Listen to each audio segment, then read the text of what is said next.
Let's see, are we live? How we doing? Is this thing working yet? Yes, it is. What's up, everybody? How we doing? Does the audio sound good? I haven't done this in a minute, so I gotta make sure I'm set up correctly. 19 people waiting. Damn. It's a big stream. I haven't streamed in like 4 months, really.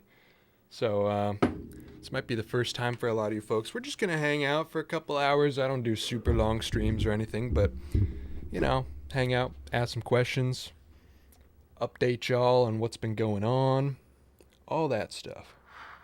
Just made myself a little cup of coffee at 6 p.m. because I don't know. I just ate a big bowl of pasta and I got to not be tired for this. So, what's up, everybody? How's it going? Not unless his macro pad saws off from his finger a minute before the stream. It did not. All my fingers are intact, folks. Loud and clear. Hell yeah, hell yeah. How would you feel theoretically and without commitment about your studio space being shot for an art book on studio space? When I first read that, I was like, drive-by shooting or what? Being shot for an art book on studio spaces. That'd be sick. If you're ever in Indianapolis, hit me up. Let me know. I just met up with somebody last night who found me through the channel, and he gave me these wonderful headphones. So, big thanks. I don't know if he'll show up in the chat in a minute. Please, who can tell me more YouTube channels with DIY studios like this? Felix Schellhaas is one of my favorites. He's great. I get a lot of ideas from him. He's always DMing me on Instagram, sliding up on my stories and stuff. Scott Yuhan, that's a big one. Colt Kerwin, he's a big inspiration. And obviously Casey Neistat, Van Neistat, all them boys. Let's go. We're here. Obvious question. Will you set up a Patreon? Yes. So this is one of the things in season 2. This is the like official launch of things, I guess. I started, I guess probably a lot of you weren't around when I was streaming late last year, so you might not know the full story, but I was working for a YouTuber for like a year and a half. Always kind of wanted to do it in the background. I was always trying, putting out maybe 2 videos a year. It was something that I always wanted to do, but I didn't know like when I'd have a good shot at it. And then my job went away. The company doesn't exist, basically, or they weren't in a position to have employees anymore. So I lost my job basically in November. And I was like, well, if this ain't as good a time as any. So I gave it my all, posted weekly and streamed weekly for about 6 months from November to March. And that was kind of my little trial period to see if anything would work. And it worked better than I expected. And so now I've taken the move back from Cleveland. I moved out to Cleveland for that job. Now I'm back here in my home state of Indiana. And setting up to get ready to do this for the next however many years it can go for. But anyway, all that roundabout thing to say, I need to start making money. I've been holding off on I don't want to do sponsor ad reads or anything. I feel like, especially for my kind of videos, it would really take away from the flow of things. And so I want to avoid doing that. Not that I won't do product placement, Rode's gonna send me a mic or something and I'll do something about it, but I don't want to have to do product reviews or 90-second spots or whatever. So a Patreon or a similar direct support monthly type subscription will be coming in the next month probably. I saved up basically 2023. I lived on half of what I was making, so I put half aside so that I would have another, 6 to 9 months of living expenses. But that's kind of running dry quicker than I thought it would. So I got till November is my cutoff for when I have to start making rent money with this thing. So yeah, I want to prove my consistency first. I want to be back for, I don't know, a month of weekly videos and streams, and then big announcement, along with a very big video too. Chat's flying. Hell yeah. I appreciate y'all being here. Was gonna comment on the headphones. Love them. Yeah, I don't even know what the brand is. What is the David Clark? I don't know. They're really nice. Normally not something I would buy myself, but shout out to Ernest for coming through. Very cool. I'm gonna miss those tall ceilings. Me too, brother. Me too.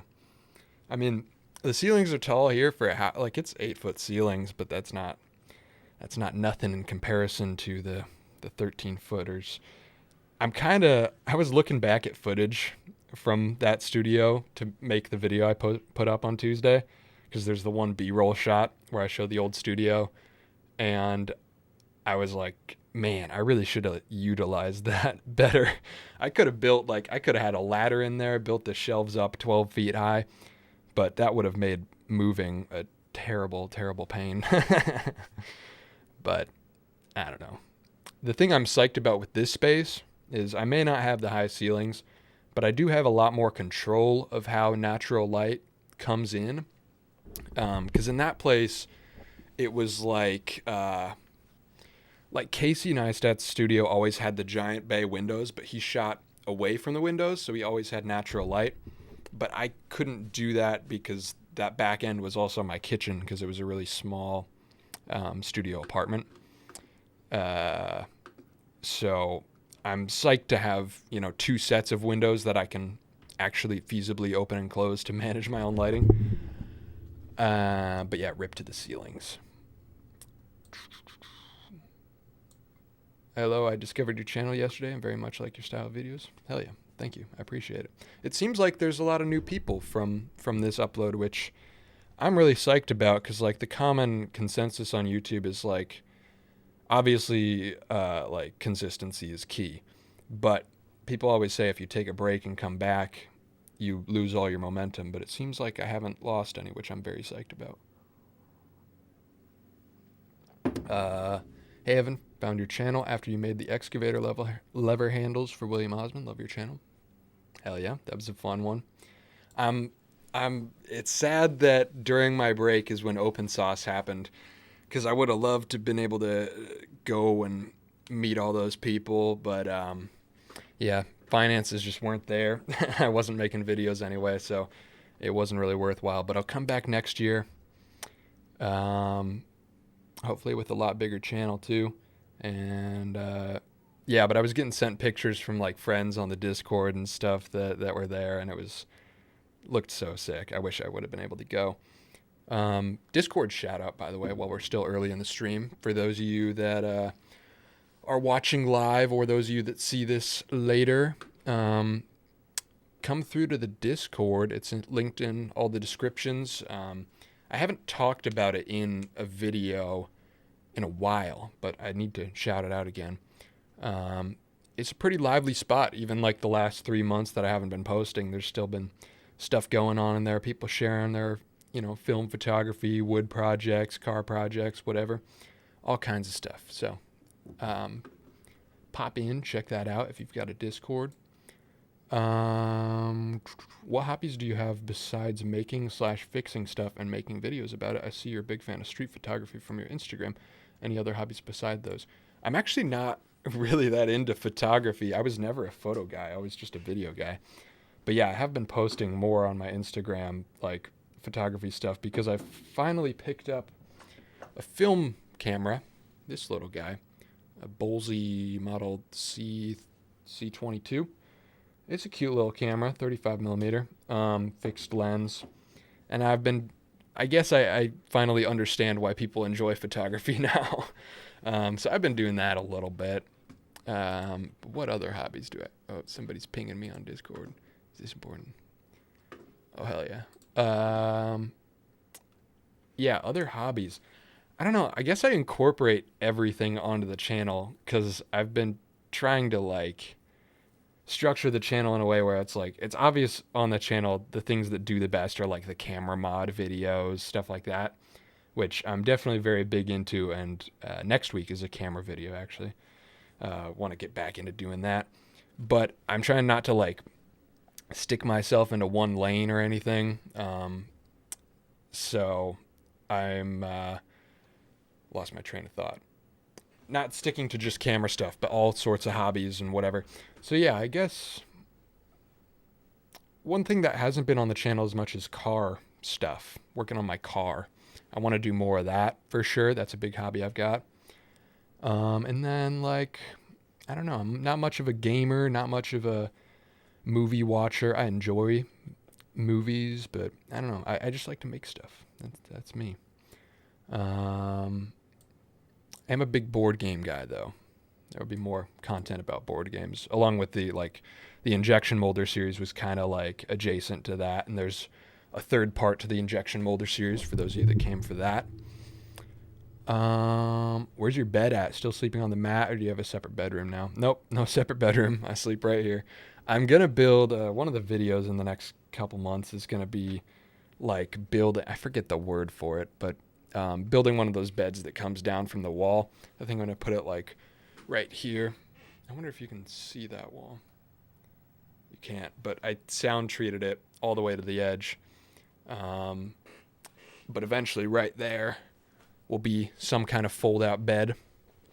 But for now, yeah, just sleeping on the mat because I value my square footage, you know. Just found your channel yesterday. I recommended it to a friend as I love frictionless creative process. Hell yeah. Thank you. I'm very psyched to see new people coming in from the last video. Cool to see you back with season 2 and 17K more subs. Yeah, even in like the 3 months that I was gone, last time I streamed, I had like 18K. So lots of new people here. Is that an aircraft headset? I think it is. Yeah. This was gifted to me, by a fan, Ernest, who is now a good friend. He, came through to Indianapolis to say hi and nicely gifted me some stuff. He builds PCs and works in the gaming industry, so he had a bunch of extra stuff. Very kind. Definitely support you on Patreon. Can't wait. Hell yeah. Thank you.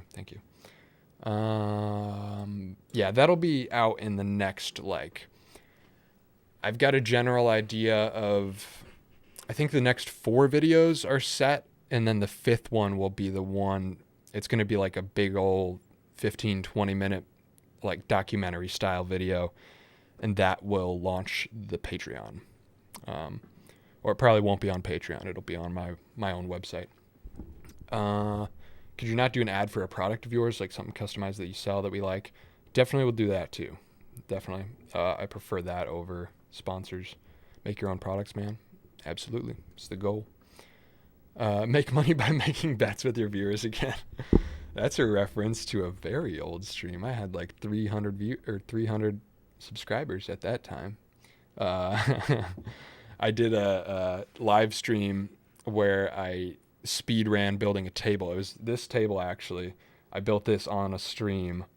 I think it's the first stream that's still up on this channel, and I tried to do it in an hour, and there was bets going in the chat, which was mostly just people I knew in real life. They were like, hey, $10, you can't do it in under an hour, and then they tried to distract me and stuff. I want to start doing more like produced live streams like that again too.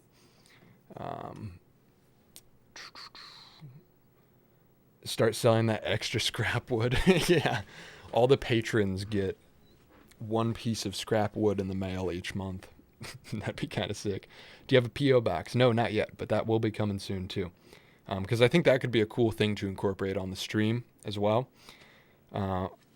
In season 2, I want to go more streaming heavy as well. Like still videos every week, obviously, but I would like to start doing like 2 streams a week or something like that, and start cutting them down, like having more actual content. Because what I've been doing is just, answering questions and stuff, which is very fun, very easy because I can go live without a plan. But I want to start doing like one of these and a planned stream every week, something like that, and then cut that down, put it on the second channel, and have like more, because if I do a 3-hour stream and there's maybe 3 videos worth of stuff in there, then I can be posting weekly on the main channel and like 3 times in a week on the second channel. So do want to get more content out. So yeah, more streams for sure. And P.O. Box will be a part of that. Get on making those hats. Working on it. I've got a bunch of different hat blanks that I've been going through, trying to find like the perfect shape.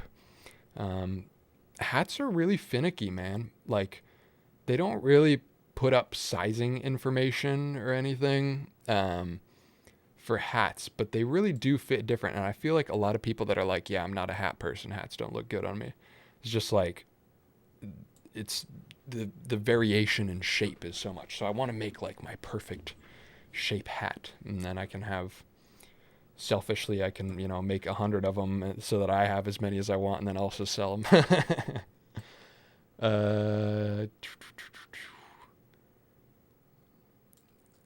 Where were we? I send all my videos to my friend Evan, who you also remind me of. Hell yeah, thank you. David Clark H10 13S stereo headset retails for around 400. Damn, I got these for free. That's he's too kind. It's a lot cheaper if you steal it instead. Yes, exactly. Hello. What's up, Keith? Good to see you in the chat. How's it going? Those headphones are expensive. Damn. Should I switch back to the Sennheisers so I'm not flexing? They are kind of like heavier too. So I don't know if, like, they sound so good for music because they cancel out all the noise because it's like meant for an aircraft, pilot or whatever. But for streaming, these are lighter and they clamp on my head less. So maybe I'll switch back, but yeah, I got to flex them since I got them yesterday, What's in the 5 box? Is it a new 5-inch sanding discs is what that is. I had those out because I was refinishing a table. I picked up an old dining room table, super heavy old wood thing. There's pictures on the Discord, and I've been refinishing that. Let's see if I can get this to focus. Yeah, you can kind of see it. So I sanded down the whole top of this and restained it just yesterday. So that's why the 5-inch sanding discs are out. But yeah, for storage, I use all kinds of these, like, whatever boxes I get stuff in, I just repurpose them, spray paint labels onto them.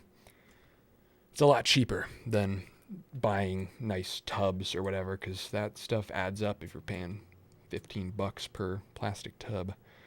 I want to make a video at some point on just like organization principles for the studio and like sourcing different kinds of boxes.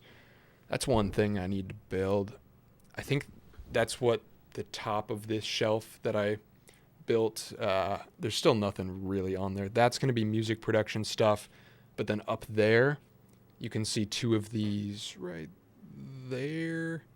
Those 30 caliber ammo boxes. You can get those for like $4 a pop. So I have like 30 of those that have different little toolkits in them. That's a pretty good storage solution. But I want to make a whole vid about that when I build the shelf to store all those. You full-time YouTube and freelancing, or just got a normie job like the rest of us? I'm jobless and incomeless right now. I was telling this story earlier, but yeah, basically last year I worked for another YouTuber, just, little edits and stuff. And I lived on basically nothing. That's why I build everything out of scrap wood or super cheap wood. I don't really spend money on my videos that much. And I just lived super cheap, saved up as much money as I could, so that I could just give this thing a shot for as long as possible. So I've got a couple grand still saved up, but not a lot. So time to start making money here soon. But no, I don't have a job right now. And the YouTube, you get like, if the video's under 8 minutes, you get like $2 per 1,000 in my genre. So, my average video, if it does 10,000 views, you're only getting $20. So it's like, it's not paying the bills yet, but we'll get there. I saw the dashboard of it when you were at the Home Depot in the last vid. Oh yeah. The car. Yeah. More car videos coming soon for sure too. Cause that's one thing I've been itching to work on. It's like, I've really been wanting to set up this studio. That's what the last video was. And then next week, I really want to do a camera video because that's like the bread and butter. I feel like that's what a lot of people are here for, is the weird camera builds. And then after that, I want to do the car because that's what I really want to do right now is start tearing up my car, my old beater. Hey there, new here.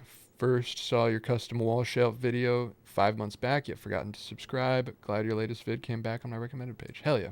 Glad to have you here. Murphy bed, that's what it is. Yeah, Murphy bed. The fold down. How behind am I?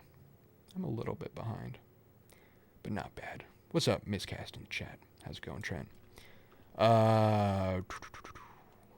Where was I? How does the mic on the headset sound? I can show you. Not good, I'll tell you that. But that's almost funnier. Wait, is Chase in the chat? Can you come pick us up from the airport with my pilot headset? Bro, I'm flying the plane. I can't pick you up. Yeah, this is kind of a bad friend moment. My friends are coming back from Colombia right now and they just landed. But I don't know. Gotta grind, I committed to this. So it's got a separate cable. Let's see if I can get this to... Oh, I have to do some jank to get this to work. I discovered this recently. I don't know if there's any like audio people in the chat that can tell me what this is, but something about the preamps of certain mics, I can't plug them directly into my interface and have them work. I have to run them through something else so that they actually make sound. I guess it's just, I don't know, I'm throwing the word preamps out there, but I don't know actually what that means. So here's my solution to get this headset mic to work. I'm plugging it into my camera and then having the mic into the camera so it uses the camera's preamps, and then out from the headphone jack of the camera into the interface. Let's see if this works so I can show you this headset mic. Turn the camera on, plug this sucker in. Phantom power? No, it's not phantom power. All right, let's see. Will this work? Hello? There's a button somewhere. Where is it? Too many buttons on this thing. There's separate volume knobs for each ear. There it is. Hello? Gotta put it in movie mode. This is a lot of work for just a crappy mic. Oh, that sounds awesome. Hello? I don't know if it's gonna work. It sounds bad though, trust me. But maybe I'll use that for something at some point. Audio's working again, right? Phantom power, nah. Because it does that with like my little shotgun mics for my cameras too. I can't plug them straight in the interface. I don't know why. Is there a Patreon already? I think I'd be down to chip in for the dream. Not yet. Very soon. I gotta stop talking about it when I'm not launching it. Very soon though. Next couple weeks.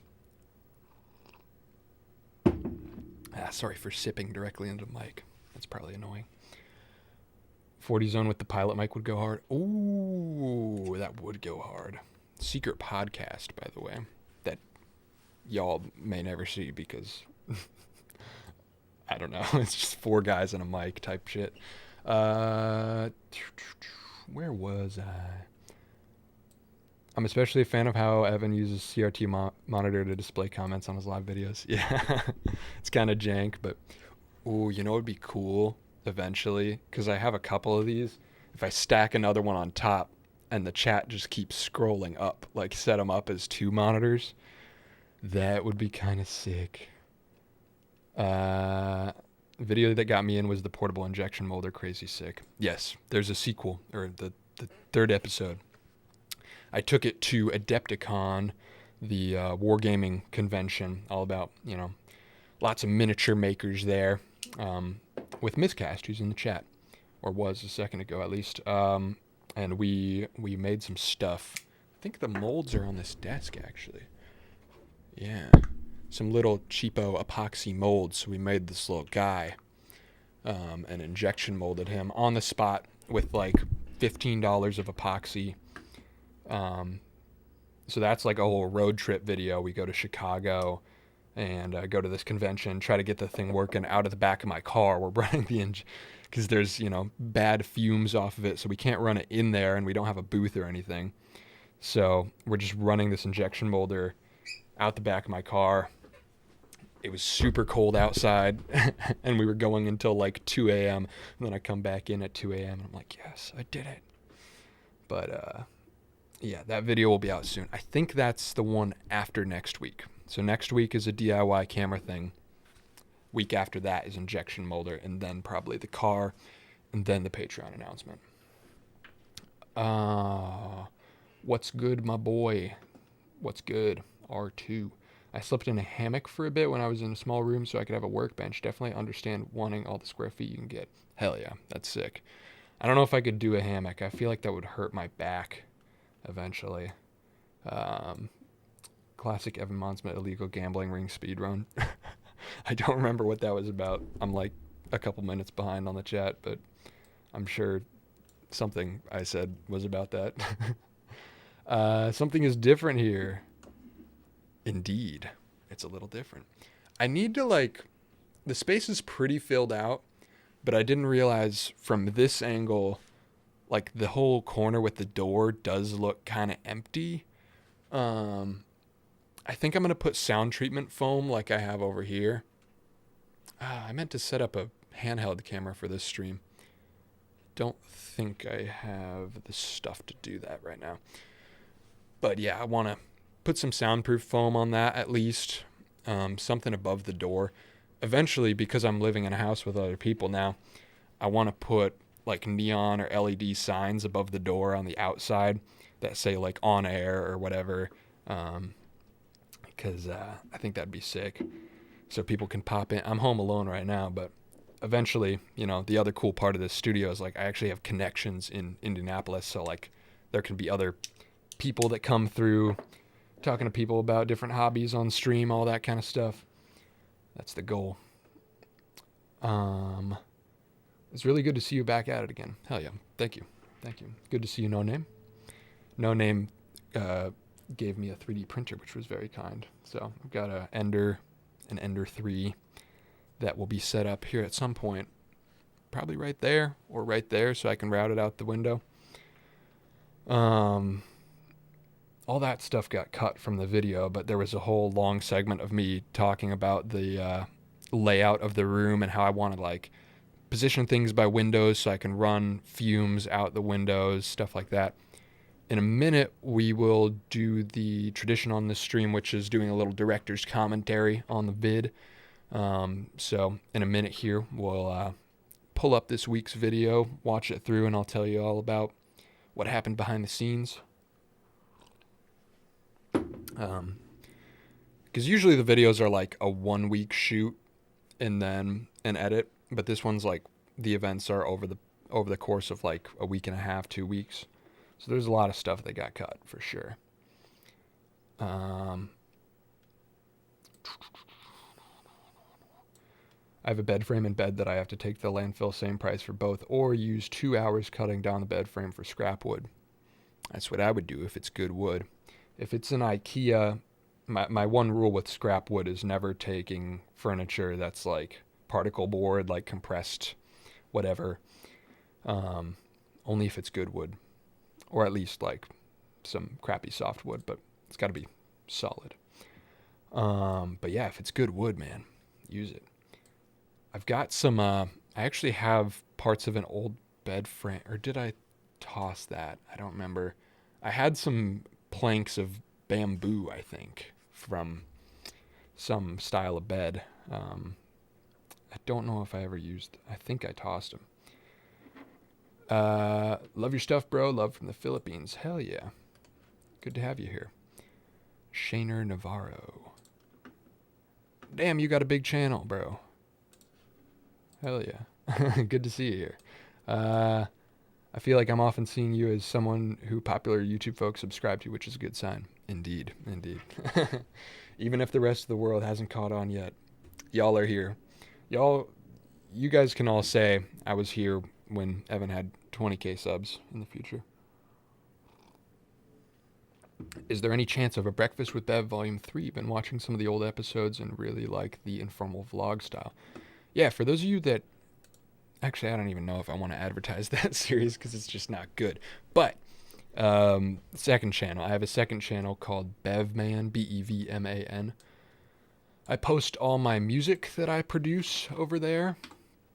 Let's see if I can get this working. Right monitor.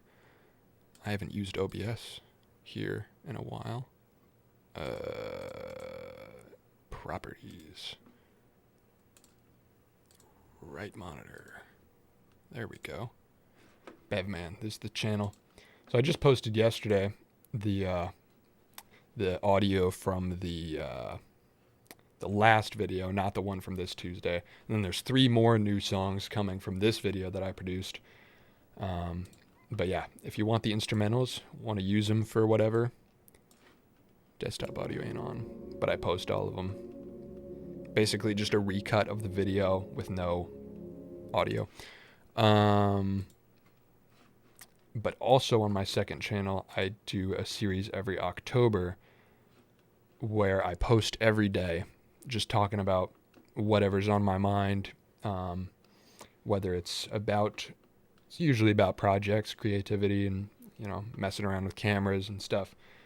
But that will be back in a big way this year, was your question. Any chance of a Breakfast with Bev Volume 3? Yes. This year, it'll be big.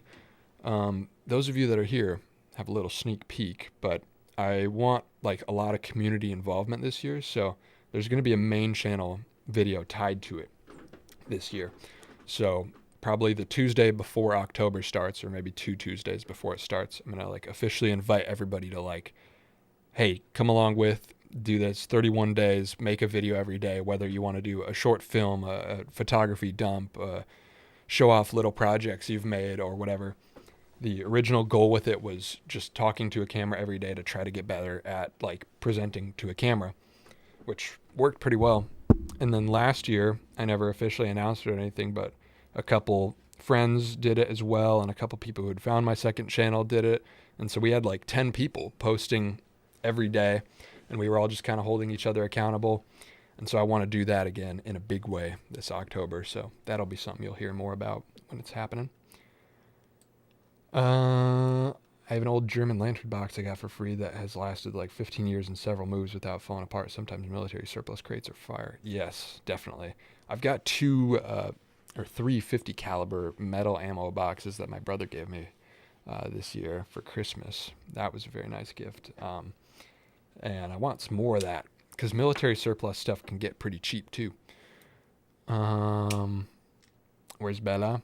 She's sleeping on the stairs right there. We're cat sitting right now. So there's a cat and a rabbit right outside the door over there. The cat loves this studio. She just jumps through all the little, holes. It's like a whole jungle gym for her. Love your channel. Hope you and Van Neistat do a collab someday. That'd be sick. That would be the dream. Are you on Patreon? If not, you should start one. Coming soon. Rewind the stream a bit if you want the whole shebang about it. Those mics don't take phantom. It's a bias voltage. Sometimes mic power on cameras. Interesting. Evan, what's up? Good to see you here. 40 zone with the pilot mic. Besides the Hyundai, you have some other car in mind, I assume. I mean, yeah, but I try not to dream too big, I don't want to I try to live cheap in general and not want things too much. So I'm just trying to make the most out of the car I have. The next car I would buy is going to be a Chevy, a 2000 Chevy 1500, something like that.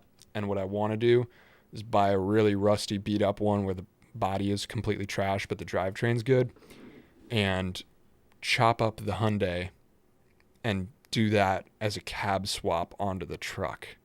It's kind of a lofty goal, but it could totally happen. And so have the Hyundai on a whole Chevy drivetrain.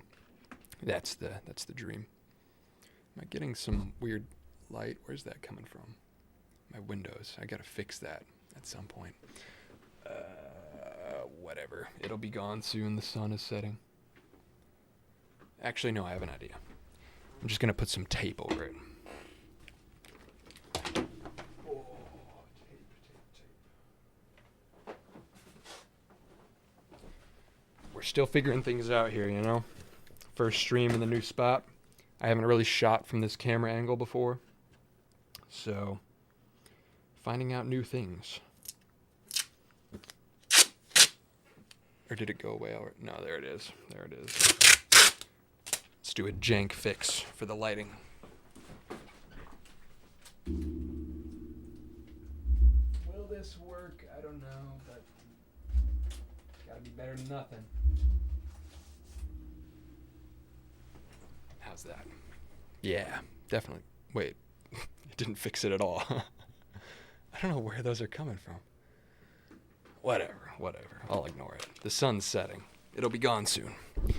But yeah, no other cars in mind other than the Chevy for the drivetrain swap at some point. I can just move right, and then it's not an issue. I'd tune into a maker podcast with your IRL friends. That would be sick. It's mostly just, I mean, so we have a podcast, but we just bullshit about nothing, and so we never post them publicly.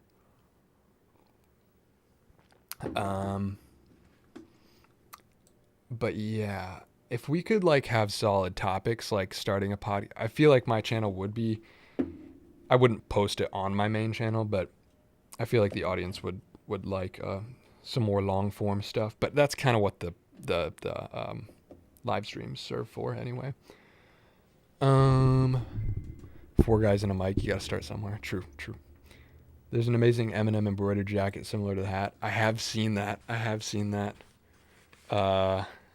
I do want one.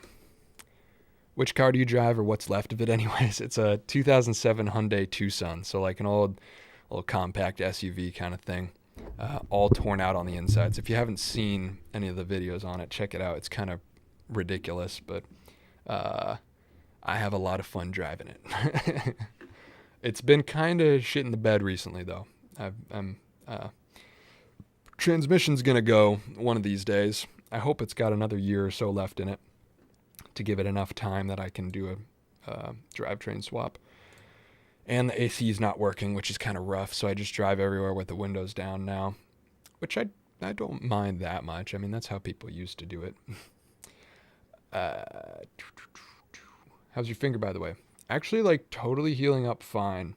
I didn't show it in the video because, like, I don't want to get demonetized. Or I don't know how strict YouTube's rules are on, like, blood and stuff, but I didn't want to show it. But it was maybe, like, I don't know, 1/16 of an inch, something like that. It was enough that it took off part of my fingernail, but it's healed up fine.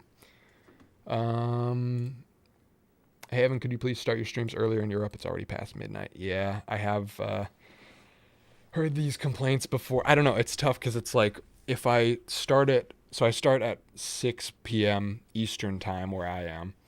And if I start any earlier, then it's like West Coast people are still at work, you know, even where I start now, you know, in California, it's 3 p.m.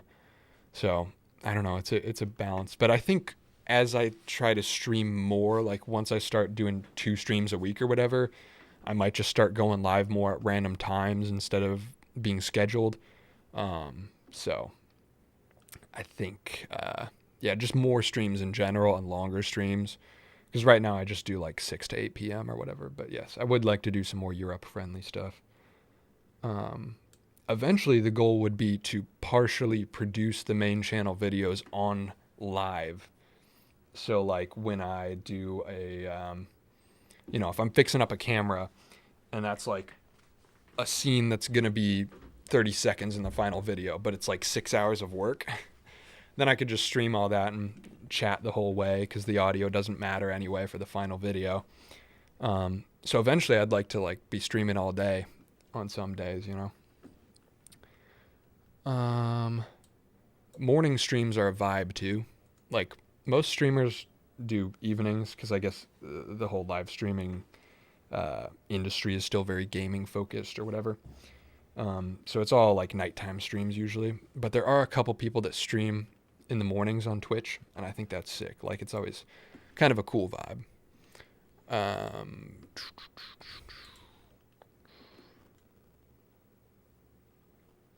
Headset. Oh, I got pinged on Discord about the headset mic. It's not on, is it? Audio's still good. I want to be a photographer for a convention just to record all the memories for myself, but I don't know what kind of video/photo camera to get. What should I get as an upgrade for my Rebel XS? I don't know. The honest answer is any camera made in the last, I don't know, if you're doing photo, it's even more lenient, but like for video, any camera made in the last 5 years is pretty damn good. And if it's photo, you've got even more wiggle room than that. What is the Rebel XS? Is this a fixed lens? Oh, it's just an old EF camera. Yeah, I don't know. Look at, I don't know, the R, if you want to buy into the Canon or reuse your old Canon EF lenses, look at like the R100 or something, some of the budget picks for RF mount, or you can go with the EFM mount, which is dead now, but there's a lot of cool stuff in that system. I've recommended before the Canon M50 Mark II, which is what I started on. Over here somewhere.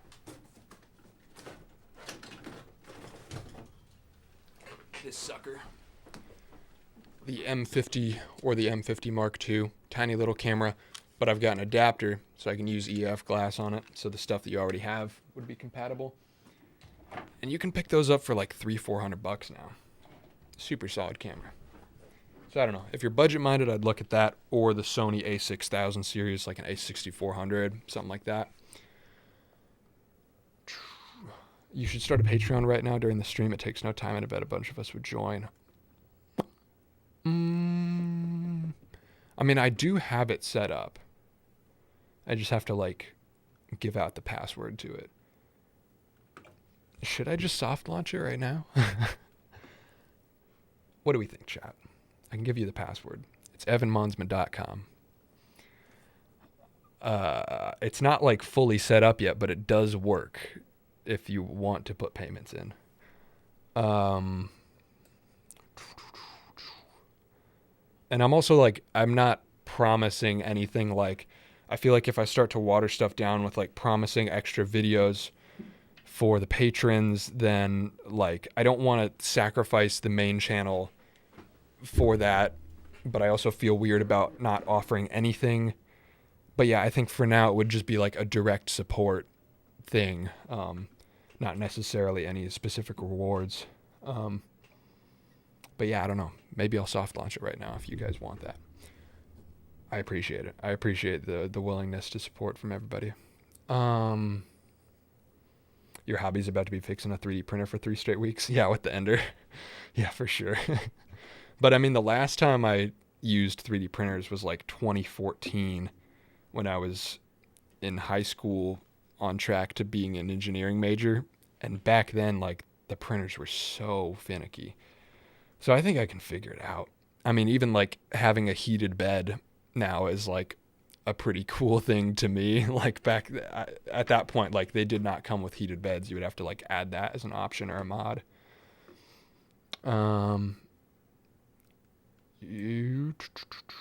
What is up? What's up? No project going I'd need some for, so prob's gonna axe the shit out of that bed frame quickly and throw it in the communal makerspace hackable box. Hell yeah.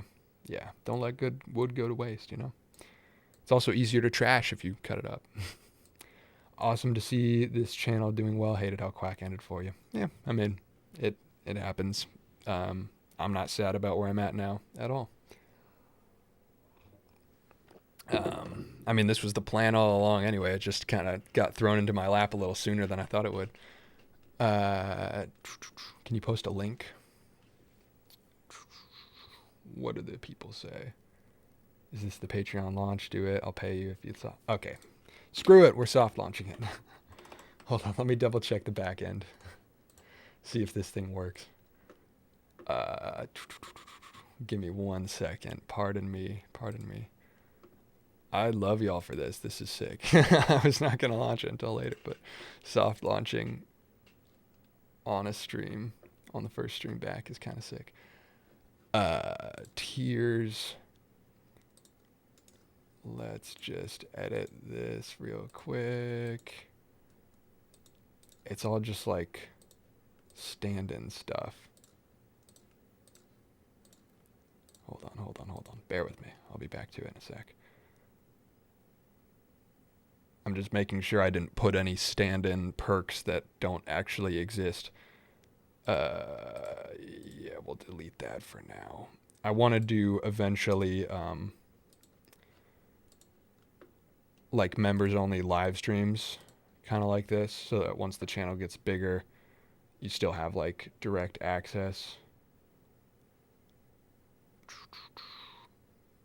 Ad-free uploads is something that I am offering. And eventually, once I'm ahead on uploads, they'll be early. But yeah, ad-free uploads. And there's also a player with this. So you can get background play or whatever on your phone if you don't want, if you don't have YouTube Premium. Special Discord access. Yeah, you'll get a role in the Discord. Exclusive product discounts. Yeah, sounds good. So the storefront will be on here eventually, and you'll get products for cheaper. Enter store using password. Let's see if I remember this.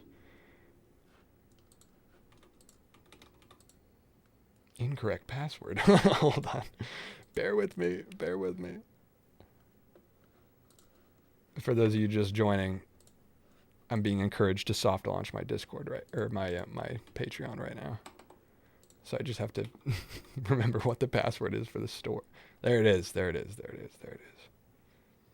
Okay, folks. I'm dropping the link.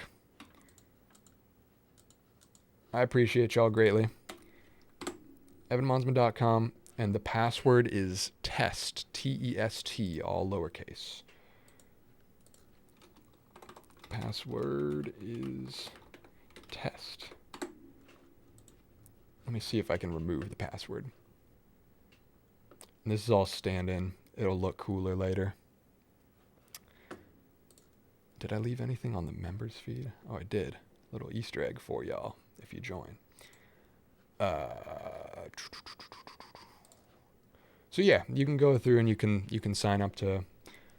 I might add a donate button. I don't know if that's a feature, so you can one-time donate if you want to. But I think for now, it's just the memberships, and you will get ad-free uploads and eventually some hidden streams and extra stuff, but not promising too much for now. Is this working? Is it working for people? Broken. Hold on. I was not planning to do this, but I appreciate so much. Okay, let's click it live. Live. Should work now. Boom. All right. Live now. It's working. Beautiful. Hell yeah. I appreciate y'all so much. I will officially announce this in a video soon, but some of you get in early if you want. I click become patron and there's nothing there. Scroll down. Oh, yeah. Just scroll down. My buttons aren't even programmed. Video banner. Become a patron.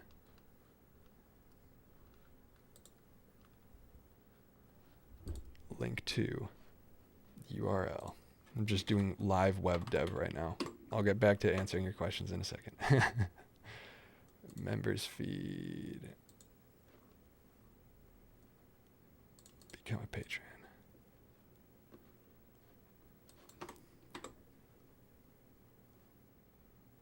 I don't know how to do this, actually. Just scroll down to where it says become a patron, and it'll work from there.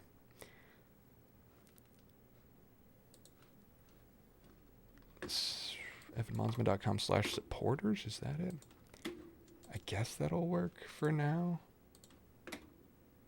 This is kind of jank, but sure. Okay. Hell yeah. I'll get back to it. I appreciate y'all. It's live now. You can support if you like. Worked for me. Hell yeah. Hell yeah. Thank you, Keith. Thank you. Thank you, everybody. I appreciate it a lot. Is there a way I can see what? 4 people already? God damn. Thank you, everybody. I really appreciate it. This will help me to not, I think it says it in the perks, actually. I will run out of rent money slower, and I will appreciate you greatly. So, let me just show the monitor so that you guys can see. So when you click on it, the Become a Patron button doesn't do anything right now, or it goes to the wrong page. You scroll down to Become a Patron. There's 3 tiers, but you can click whatever you want to. You can donate in between. Yeah, I intend to keep making videos full-time until I literally run out of money, which now may happen slightly slower. Your support extends the length of time I'll be able to do that. Thank you, everybody. Thank you. Thank you. I did not expect to launch that today. All right, back to responding to questions. I don't know if there's a way I can see names of people. I would love to shout you out, but somebody did the tier 3, $10 a month. I appreciate you. Sorry, I'm kind of geeking out right now. This is sweet. Members. Oh, there we go. Keith Sachs, 9 Clicks, Matt, Ben, Jer. Thank you all. Thank you all very much. I appreciate it a lot. Let the cash flow. Indeed. Happy to support me and keep it up. Hell yeah. Thank you. Thank you, everybody. Where was I on these comments?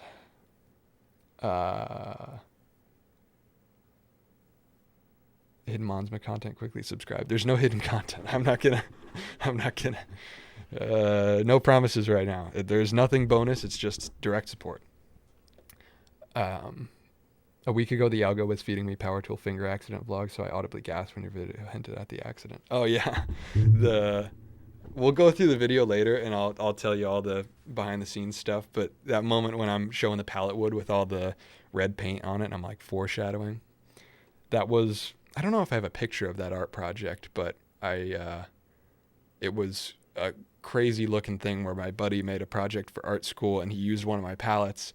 And it was like this cutout of a man cut from a rug, stained red, on a palette with a bunch of like flowers around. It was crazy looking. I don't know if Nan, I don't know if you're in here, but if you are, send me a picture so I can show it.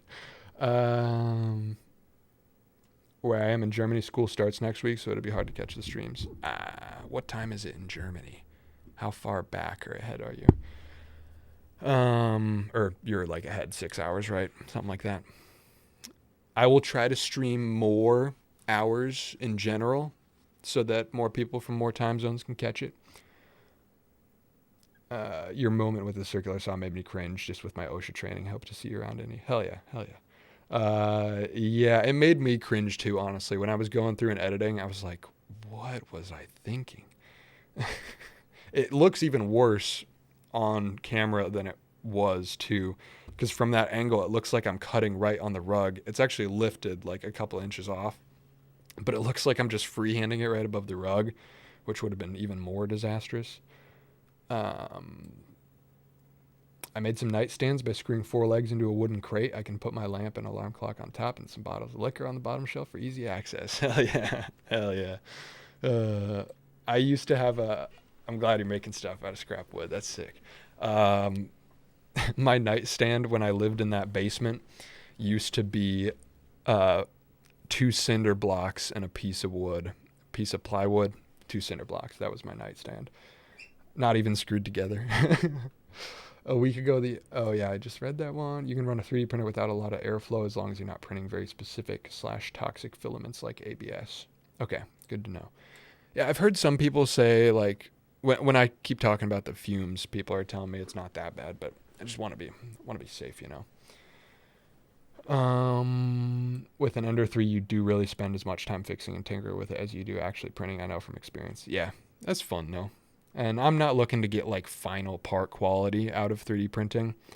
Because most of the time I make stuff out of wood or metal anyway for my final parts, but just for prototyping, making little weird hardware bits or like adapters for cameras, I think it can be helpful for intricate stuff like that I can't really shape out of wood myself with like a Dremel or something. Damn, I wish I was ready to dedicate 4 hours every night for that. I'll post 2 out of 30 vids. That's a promise. Hell yeah. Hell yeah. A little bit is better than nothing. And really, like, it's no pressure. Like, if you go through the second channel and look at what those videos were, it was literally like talking to a camera for 5 to 15 minutes and posting it mostly uncut. And just the whole idea with the daily challenge was like getting better at talking into cameras. Oh, we got a super chat. Your super chat works too. Nice. Hell yeah. Thank you, DC Sound Op, for the $10. That's big. Thank you. I really appreciate it. I really like Breakfast with Bev, especially the work ethic and burnout talks. They really helped me during the busy and stressful moments around my dissertation hand, and would love to see more. There will be more, absolutely, during October. And an invitation to be a part of it as well. For those of you just popping in, we were talking about a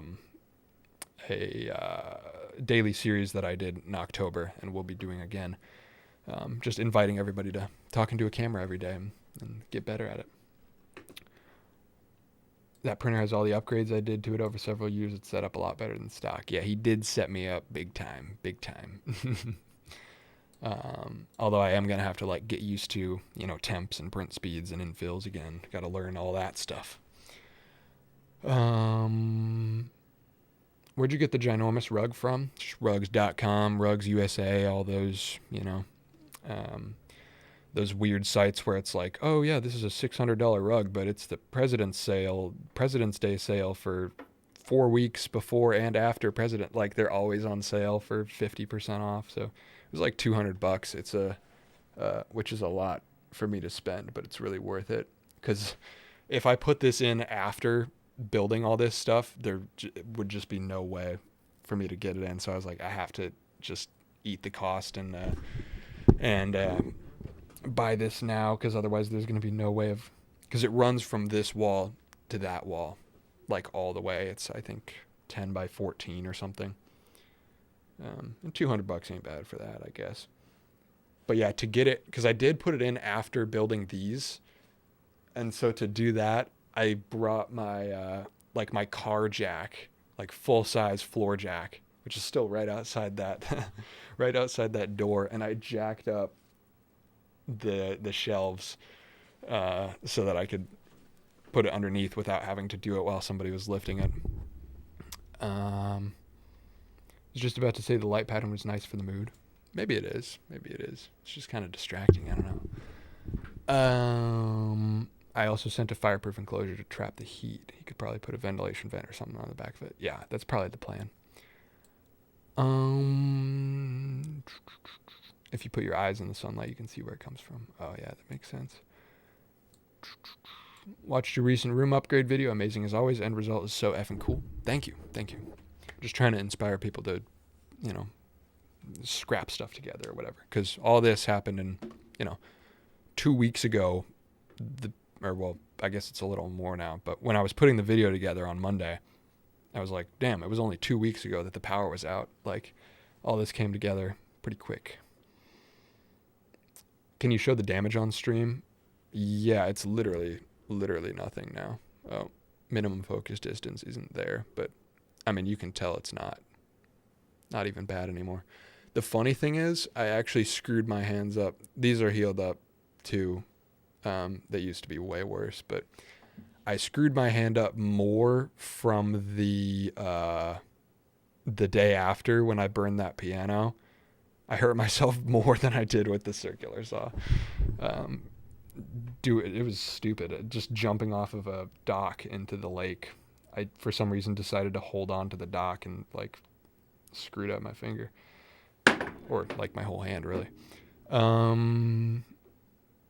Saw a wild 2007 Tucson a few days ago at the parking lot and just had to take a closer look. And I was like, this shit is what Evan drives. Damn. Yeah, exactly. Just an old beater. Except mine looks totally different now because it's, completely torn out. Like the inside is unrecognizable. It's down to metal everywhere. I don't think there's a single piece of plastic inside the car anymore. I think literally every panel has been removed. And it's about to get crazier too. 2 weeks whenever I do this, or 3 weeks when I do the next car video. For those of you just tuning in, by the way, the rough schedule is next week is a camera video. Week after that is the third part to the injection molding video. Week after that is a car video. And then week after that is the official Patreon launch, even though I kind of soft launch it now. Again, I appreciate all y'all. Let's see if anybody else clicked through, because this is just crazy to me. Oh, yeah, a couple more. Icarus, Metal Rose. Thank you, everybody. Thank you. I appreciate it a lot.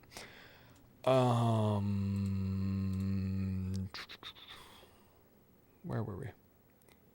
It's 3:41. Damn. I wanted you to know that I picked up woodworking for the first time since school and built myself a desk because of you. Your vids are super motivating for me. Hell yeah, I love to hear that. All the comments, like I was literally sitting on my porch this morning. I try not to read the comments too much, but it's that set of holes where the light's coming from. Hold on. Come on. I have a piece of foam back here. Yeah, that works.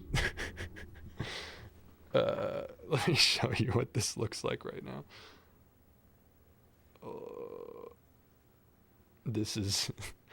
It's just an offcut from the foam boards that I used for the for the insulation over there, the sound deadening. What was I talking about?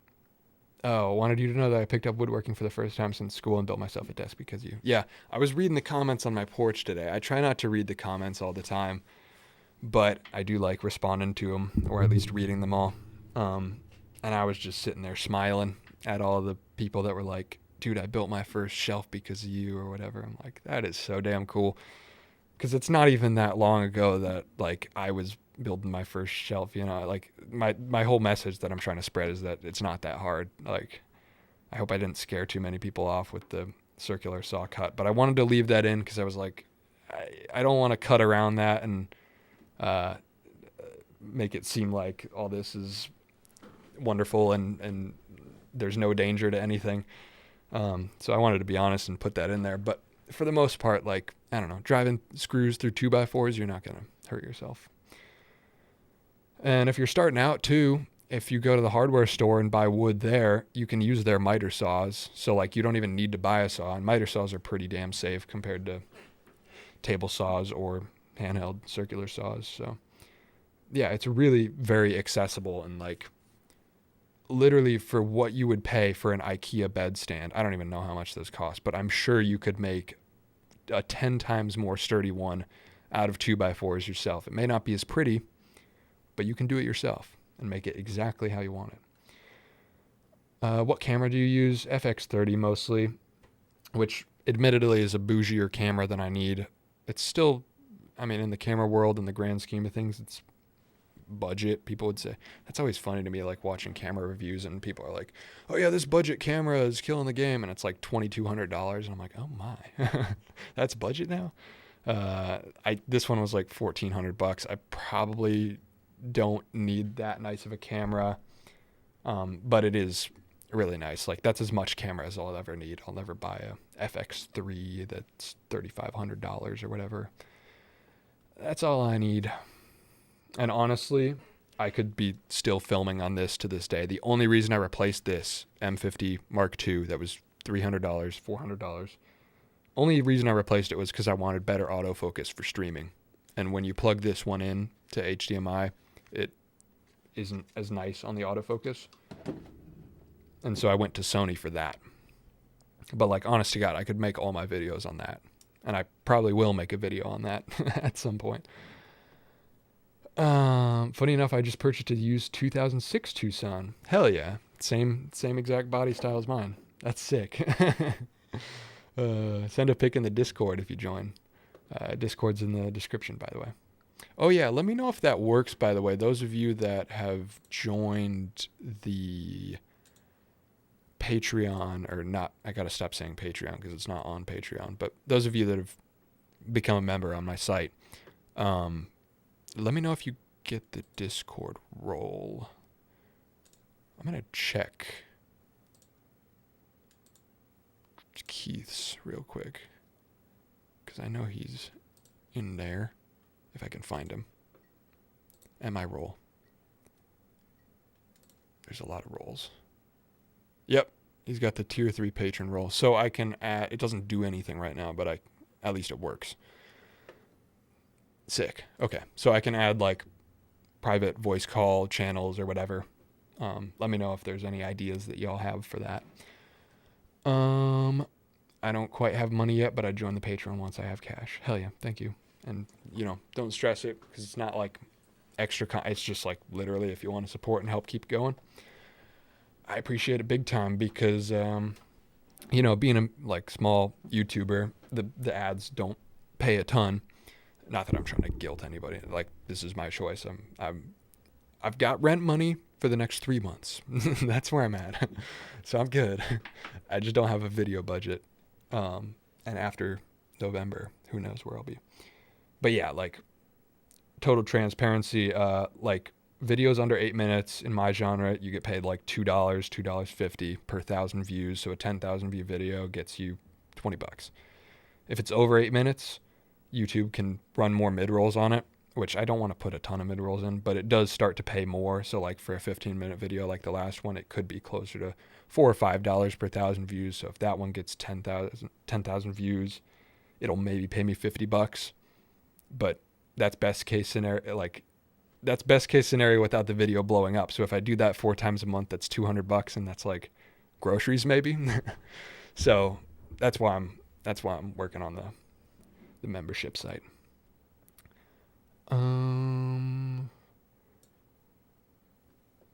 CVC and zip labels are really hard to read with the colors. What does that mean?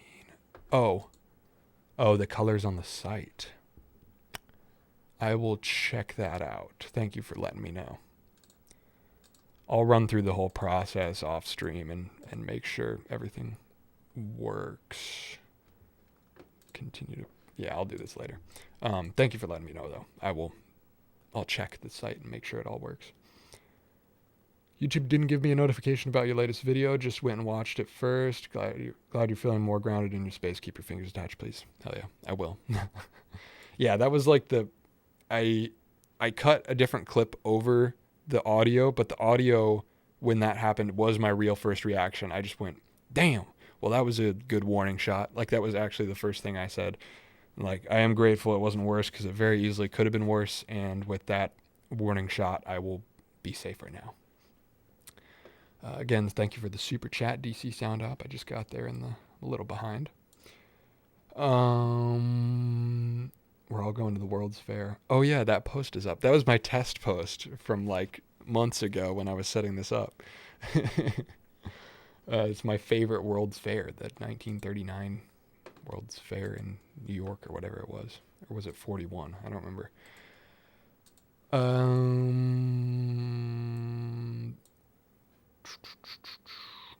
Can't set up the payment right now. Still driving back to the shop. Hell yeah, I appreciate it anyway.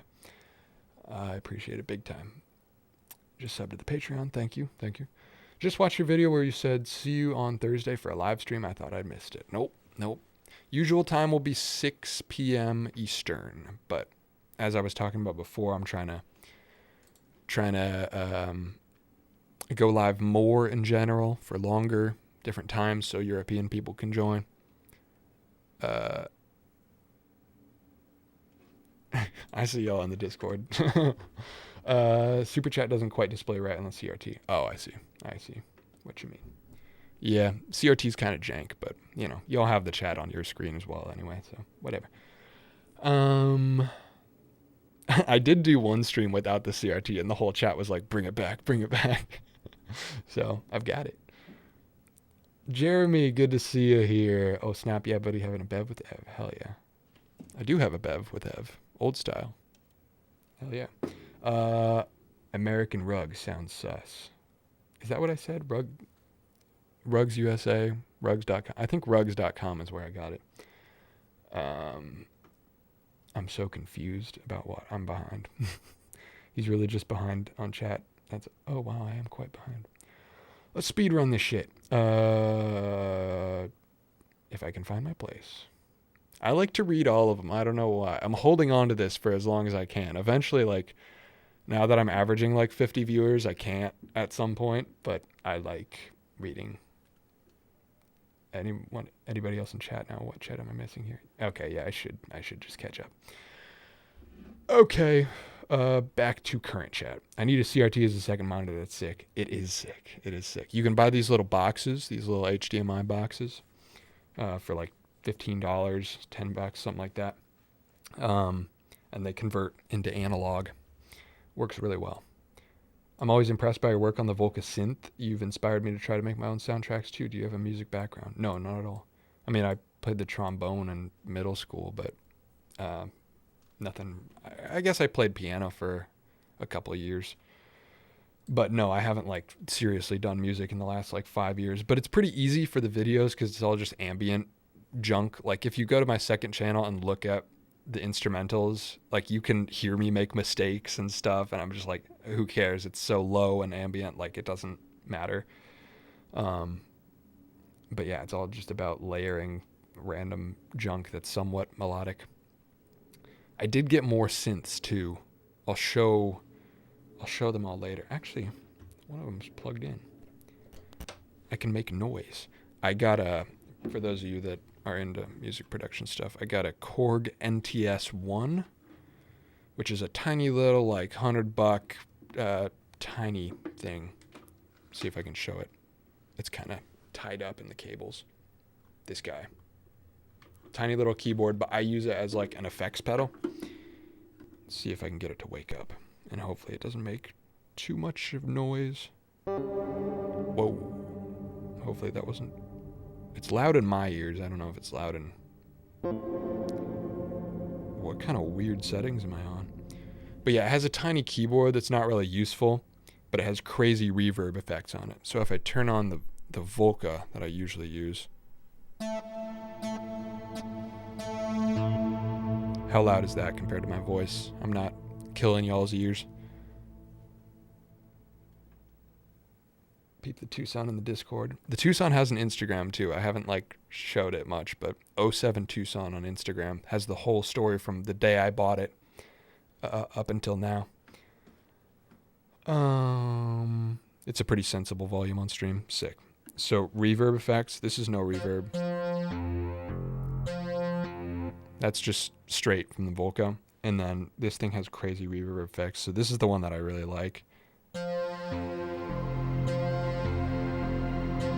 Just instant ambient loveliness. Although it's a little dissonant sometimes. But it kind of takes the note and rises it. So as long as you're playing generally in the same chord or in the same key, it sounds pretty good. And then there's a similar one that does the same but lowers the tone.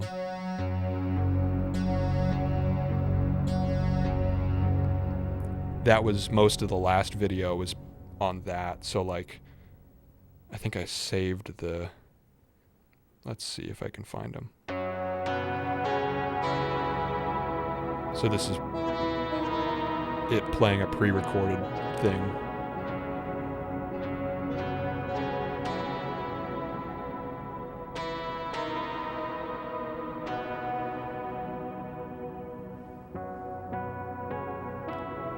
How loud is this? So that's the effect that's pulling all the sounds down for the reverb. This is the one that goes up. It's so majestic. Anyway, enough of that. But yeah, anyway, I got new synths. I'll do a video on music production stuff later at some point. I just pulled out the NTS one last week after not using it for a long time. Forgot how good it sounds. It really is great. It adds like a little bit of noise into it, but like since I'm doing ambient drones all the time anyway, like it doesn't really matter if there's a bit of static in the line. And it's like $90. So sick, so powerful, and so small too. Monsma, stoked you're back. I'm between things and can only stop by to drop this comment and dip, but was stoked to see your return. Buddy and I, as he said when I sent it to him, needed this. Hell yeah. Hell yeah. I appreciate it a lot. I'm glad you stopped in. Glad to have you back. Enjoy your approach / methodology compared to making / doing. Hell yeah. Thank you. I skipped a bunch of stuff in the chat. Oh, snap. The Patreon is live. It is. It is. I'll drop the link. We're just soft launching here because everybody told me to. I wasn't planning on putting it live, so it's not like done or anything, but it does function if you want to donate money, which I greatly appreciate. The button doesn't work properly, so just scroll down to where it says the tiers and it'll work. But yeah. So it's like Patreon except 100% for you, smart moves. Yeah, basically. It does take a cut, but it's a smaller cut. And then the big thing for me is not the cut on the memberships, but also like there's a storefront built in where you can sell other products. So like if I want to sell little creations that I make in my videos, I can do that, which I think Patreon has too, but Patreon takes a larger cut of those than even the memberships. And on my website, it's no cut for that stuff. So much better. And also just straight up the video player is better on it. Like at the end of the day, audience experience, I think the platform that I'm on my website works better for a video player. Fiddling around with cameras will fuck up your sense of what's expensive real quick. Exactly.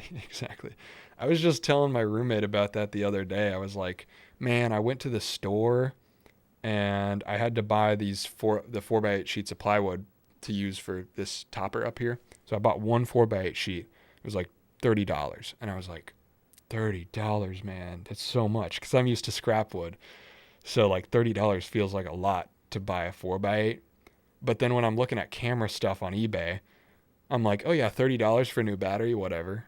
Like we're so desensitized to camera gear specifically. Because it's all just so damn expensive.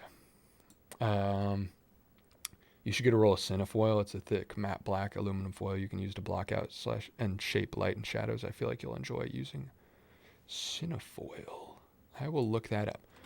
What I want, I don't know if y'all have heard of anything like this, but I want to tint these windows. Like, I don't know if I could just use regular like automotive window cling tint, but I guess my ideal thing would be a screen that I can pull down or pull back up, like blinds, but it's like a tint. So that I can still like have, I can see outside, but it's not like influencing my lighting as much for the videos.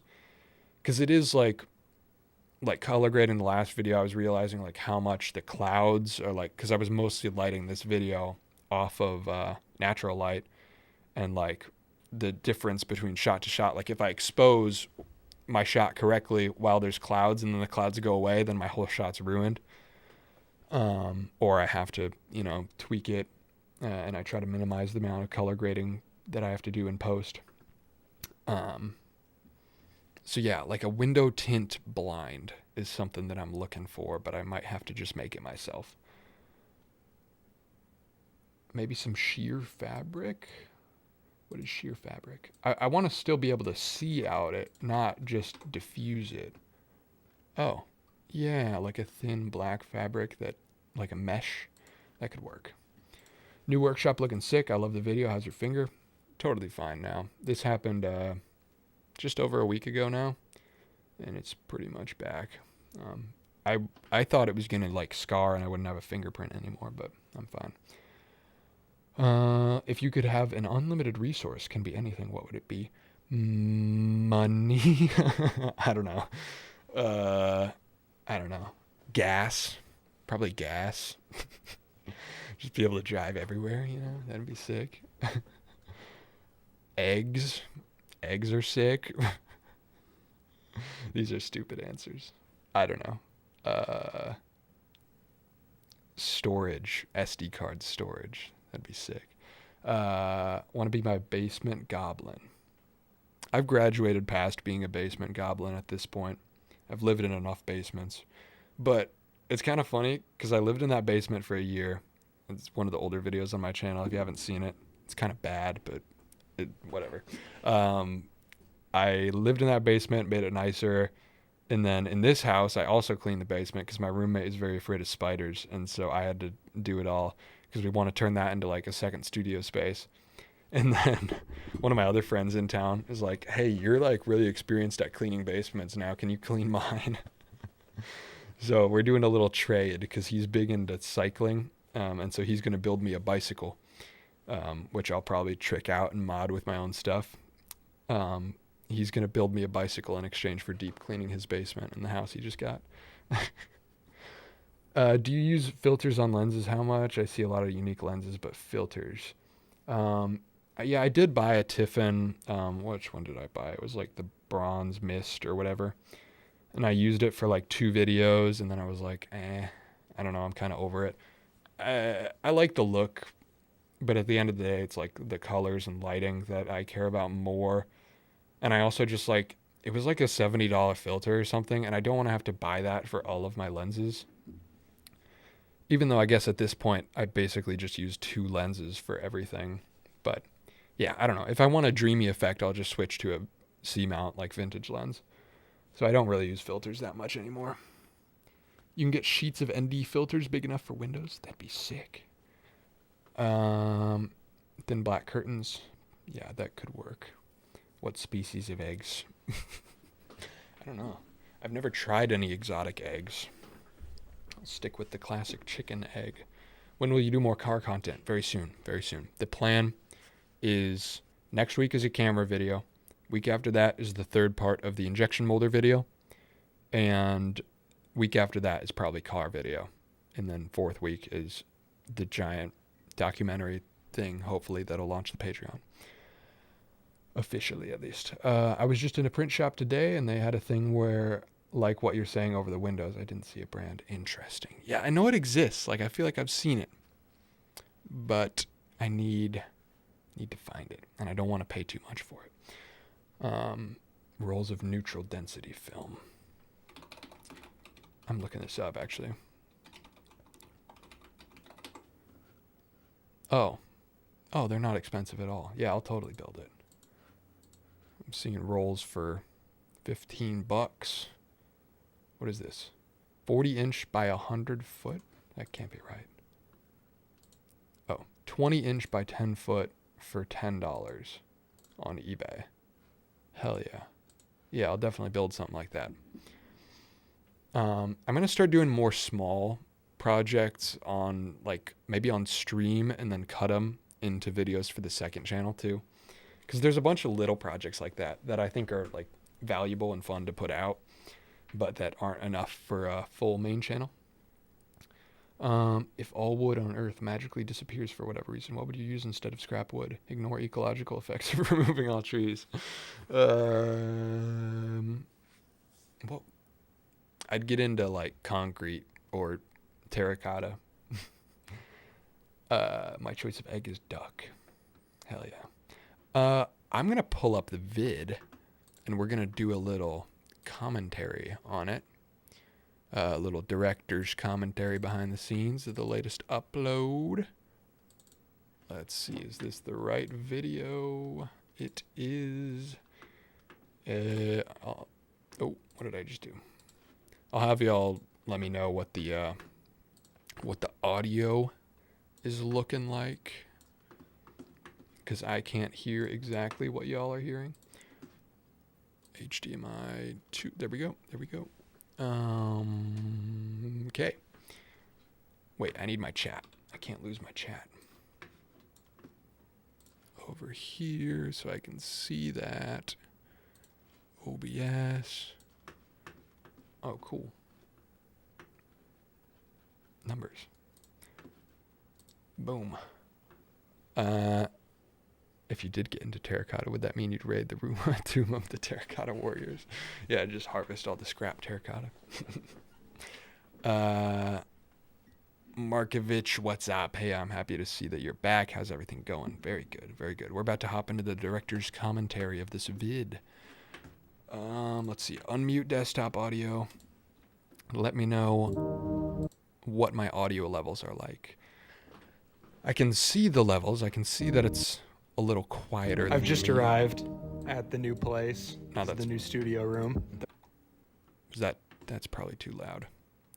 It's too loud in my ears. How about Power's out. I'm trying to move in here and I got no AC, no power. All I have is this video light. But we're here. I've got the new room. Even good audio. I may not have.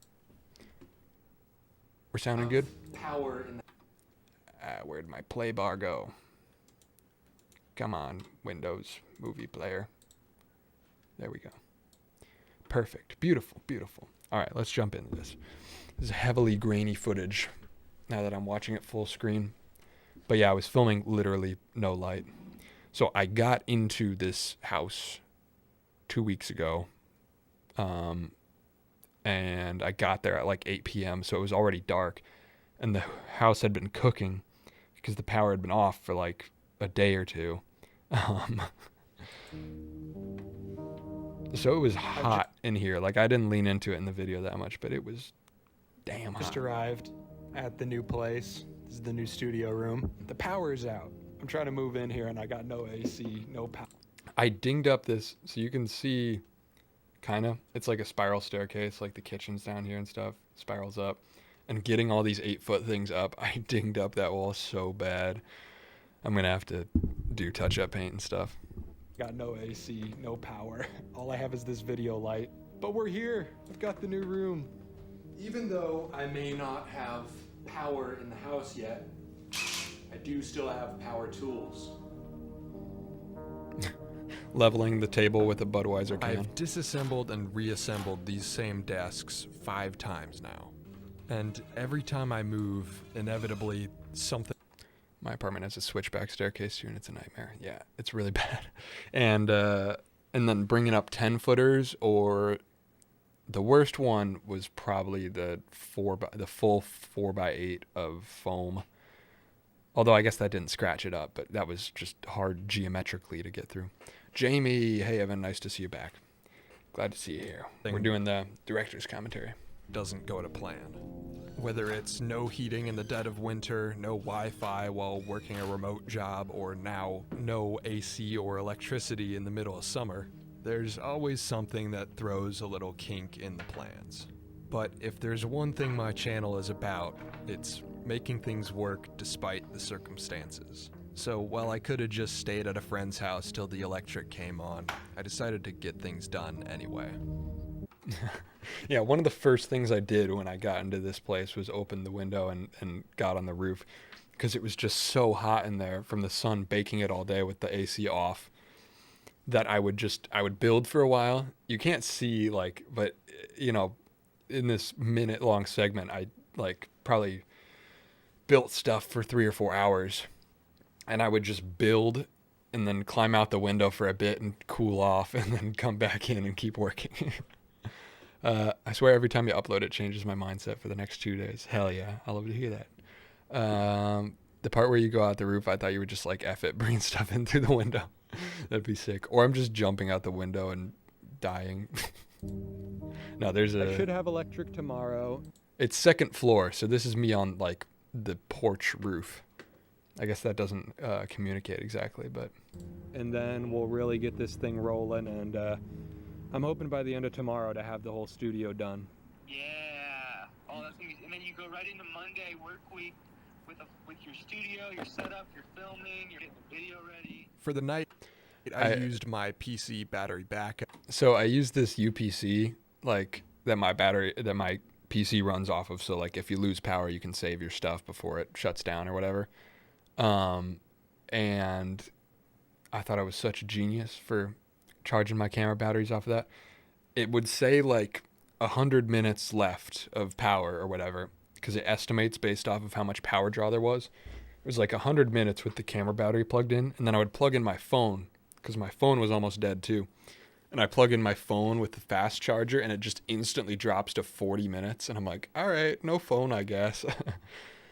I did the same thing with a fan, because I was like, I really would like to get some airflow in here. I plug a fan in, and it drops way down. So I was like, all right, whatever. I'm just charging the battery then. When I saw how you did the close cut, I was like, what are you doing? Move your finger to the other side. Don't you dare die like this. Exactly. I felt the same thing watching it back. I'm like, I can see my thought process. Like, I'm bracing it on the side, and then I'm like, oh, I should hold it better. And I just put my finger right in the path of the... And the shot I used wasn't the shot where I actually cut my finger, but I'm doing the same thing that I did. Stream looks great on my 65-inch living room TV. Hell yeah. You probably got the biggest viewing of this thing. Let's see. Let's to charge my camera batteries so I could keep filming the next day. And How's the cut healed? It's healed well. Not a big deal at all. Sure enough, I had no electricity the next morning either. It was a Saturday. It might not be on till Monday. Honestly, the next day, I was like kind of relieved. Even though there was still no electric, it was nicer. Like, if I'm already going to be sweating my ass off, like if there's no AC, it was definitely hotter with the sunlight, but I was just psyched to actually have light so that I could film. But I continued the build anyway. So at this point in the process, I'm just trying to figure out my ideal layout. I'm gonna build another one of these desks, and having a workbench on this wall kind of creates this awkward nook. Now here's an idea. Yeah, I kind of like this. Oh, I didn't use any shots where I showed the other side of the room. But anyway, my thought process was like, I wanted a little extra space over here to extend this desk and put a 3D printer here maybe. And then on the other wall, which is the shared wall on the duplex, I didn't want to have my workbench there. So that's why I scooted it over, because I could buy space over here by joining the desks instead of putting it on the other wall, because I knew I needed to really soundproof the other wall. To more permanently stick the two desks together, I used a scrap piece of 2x4 to level them temporarily, and then stick longer screws through the underside. Clamps would also work, but having a table that I don't mind putting holes... This was super jank, but like really satisfying actually. Just like watching the impact driver pull the whole table up. And I don't know why one table was... I guess the other one had all night to sink into the rug, so that's why it was a little different. I don't know. And makes it easier. All this was pretty tiring, but they feel stable as hell now. I didn't use it in the final cut. I don't think I did. But once I build the overhead thing, I like do pull-ups on it, and it's like perfectly stable. With no power or AC, but at least my roommate showed up to suffer with me. Hey, we cleared the smoke alarm. Yo. Oh, yeah. What's crazy is that they're so tall, it looks still really big in here because it fills the room. Yeah. Since I'm planning to be in this space a bit longer than the last one, I fixed all the shelves together. Then in this back corner, I took out the closet door so I could fit my two giant I took out that closet door immediately out of... I said I did it to fit the filing cabinets in, but really I just did it out of anger because I kept hitting my... Like, you can tell I'm taller than this closet door, which is like screwed up. Like, this is a really short door for some reason, and I'm like freak tall, like not normal. And so I kept hitting my head on it, and I'm like, all right, fuck this door. I'm pulling this thing out, and I'm just filling this with shelves, which I haven't fully done. Or there is, you can see it there. There's shelves in there. So I'm making that all storage, so I never, ever have to go in there and hit my head on it, because it annoys me every time. Evan, I know you're tall, but that closet makes you look 7 feet tall. I'm close enough. I'm 6'8", which is standard door frame height. So like even normal doors I have to duck through. But yeah, that one is, it must be like 6'4" or something, that door. That corner, I took out the closet door so I could fit my 2 giant filing cabinets there. So far, I didn't mention it specifically either, but I have these cutouts. I have this like perfectly cut footprint of plywood because these filing cabinets were both free and they're kind of rusty. And so it'll like stain the carpet if I leave them there. So I have this plywood cut. my old stuff fits in the space I've got pretty nicely. Eventually, we got the power turned back on, and the first thing I wanted to set up was lighting. I generally use this studio light with a softbox for everything, but since I don't have 13-foot ceilings anymore, it's kind of an issue with the ceiling fan. I want to put it on wheels eventually so I don't have to lift it, because that's the big issue, is like lifting it to move it and then set it down, and it would be less of an issue hitting the ceiling and stuff if I put it on wheels. So I'm going to build like a little dolly cart for the light, or eventually possibly, somebody brought this up in the comments too, is like a railing system across the ceiling and then have it hang instead of coming up from a C-stand. Just have it hang and run across the ceiling, and then I can have all my cables out the way too. That's a pretty spacious apartment. Something like that room in Ireland would probably be like $1,000 a month, but I'm guessing you're splitting rent on the house. But if it's not too private, how much is rent? Yeah, so yeah, it's a duplex, so it's just half the house. It's 3 bedrooms. So my one other roommate has the other 2 rooms, which are smaller. They're like 10 by 10. Because he wants, the separate bedroom and office, but I just wanted pure square footage. So this room's like 15 by 15, and I think the whole house is $1,650 a month. So split, it ends up like, what's that, $800, $900 per person. But Indianapolis is, cheap. Midwest in general. Like the Cleveland apartment with the 13-foot ceilings, like it didn't have much square footage, but it was sick. That one was only $760 a month. Because that neighborhood of Cleveland, or just Cleveland in general, is like really cheap. I gotta turn up my ISO. It's getting dark in here. It'd be fun to stick the 360 camera or something else in the ceiling fan motor, like you said in the vid. Yeah, some people came up with some funny ideas in the comments. And being the way I am, obviously my solution was just to remove it entirely.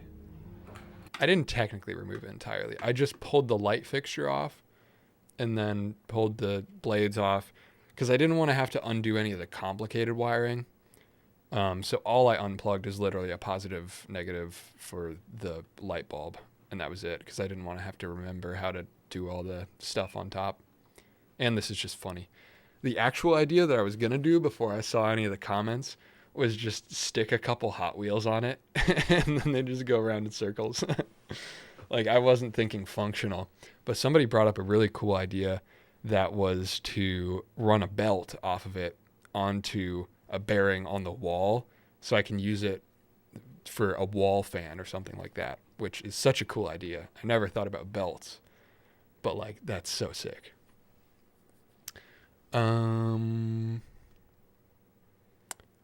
What's going on? Currently cleaning the basement to make it my workspace, but since it's been trashed for plus or minus 8 years, it's really frustrating. Yeah, fair. Yeah, it can be tough. Like when I did the one that I was moving into, like there was holes in the walls and like the floor was basically dirt on half of it. That took a while to mop up. That's what I was thinking. You could even tee off the existing electric to power / charge the cam. Yeah, possibly. I don't really want to mess with the house electric though, because it's a rental. If you ever got a play button, would you keep it or melt down for scrap metal? I've thought about what I would do with it. Fun fact, though, that you wouldn't think is that the play buttons aren't even metal. They're metal on the surface. I have... Oh, dropped it. This is a piece of a gold play button. And the front is actually metal. But in the middle, it's wood. So it's actually scrap wood. This is from the water jet channel. They cut up their play button into a bunch of pieces and sold them for like $30. So I was like, yeah, I want to see what's inside that. I was kind of disappointed because I thought it would be metal, but it's actually wood.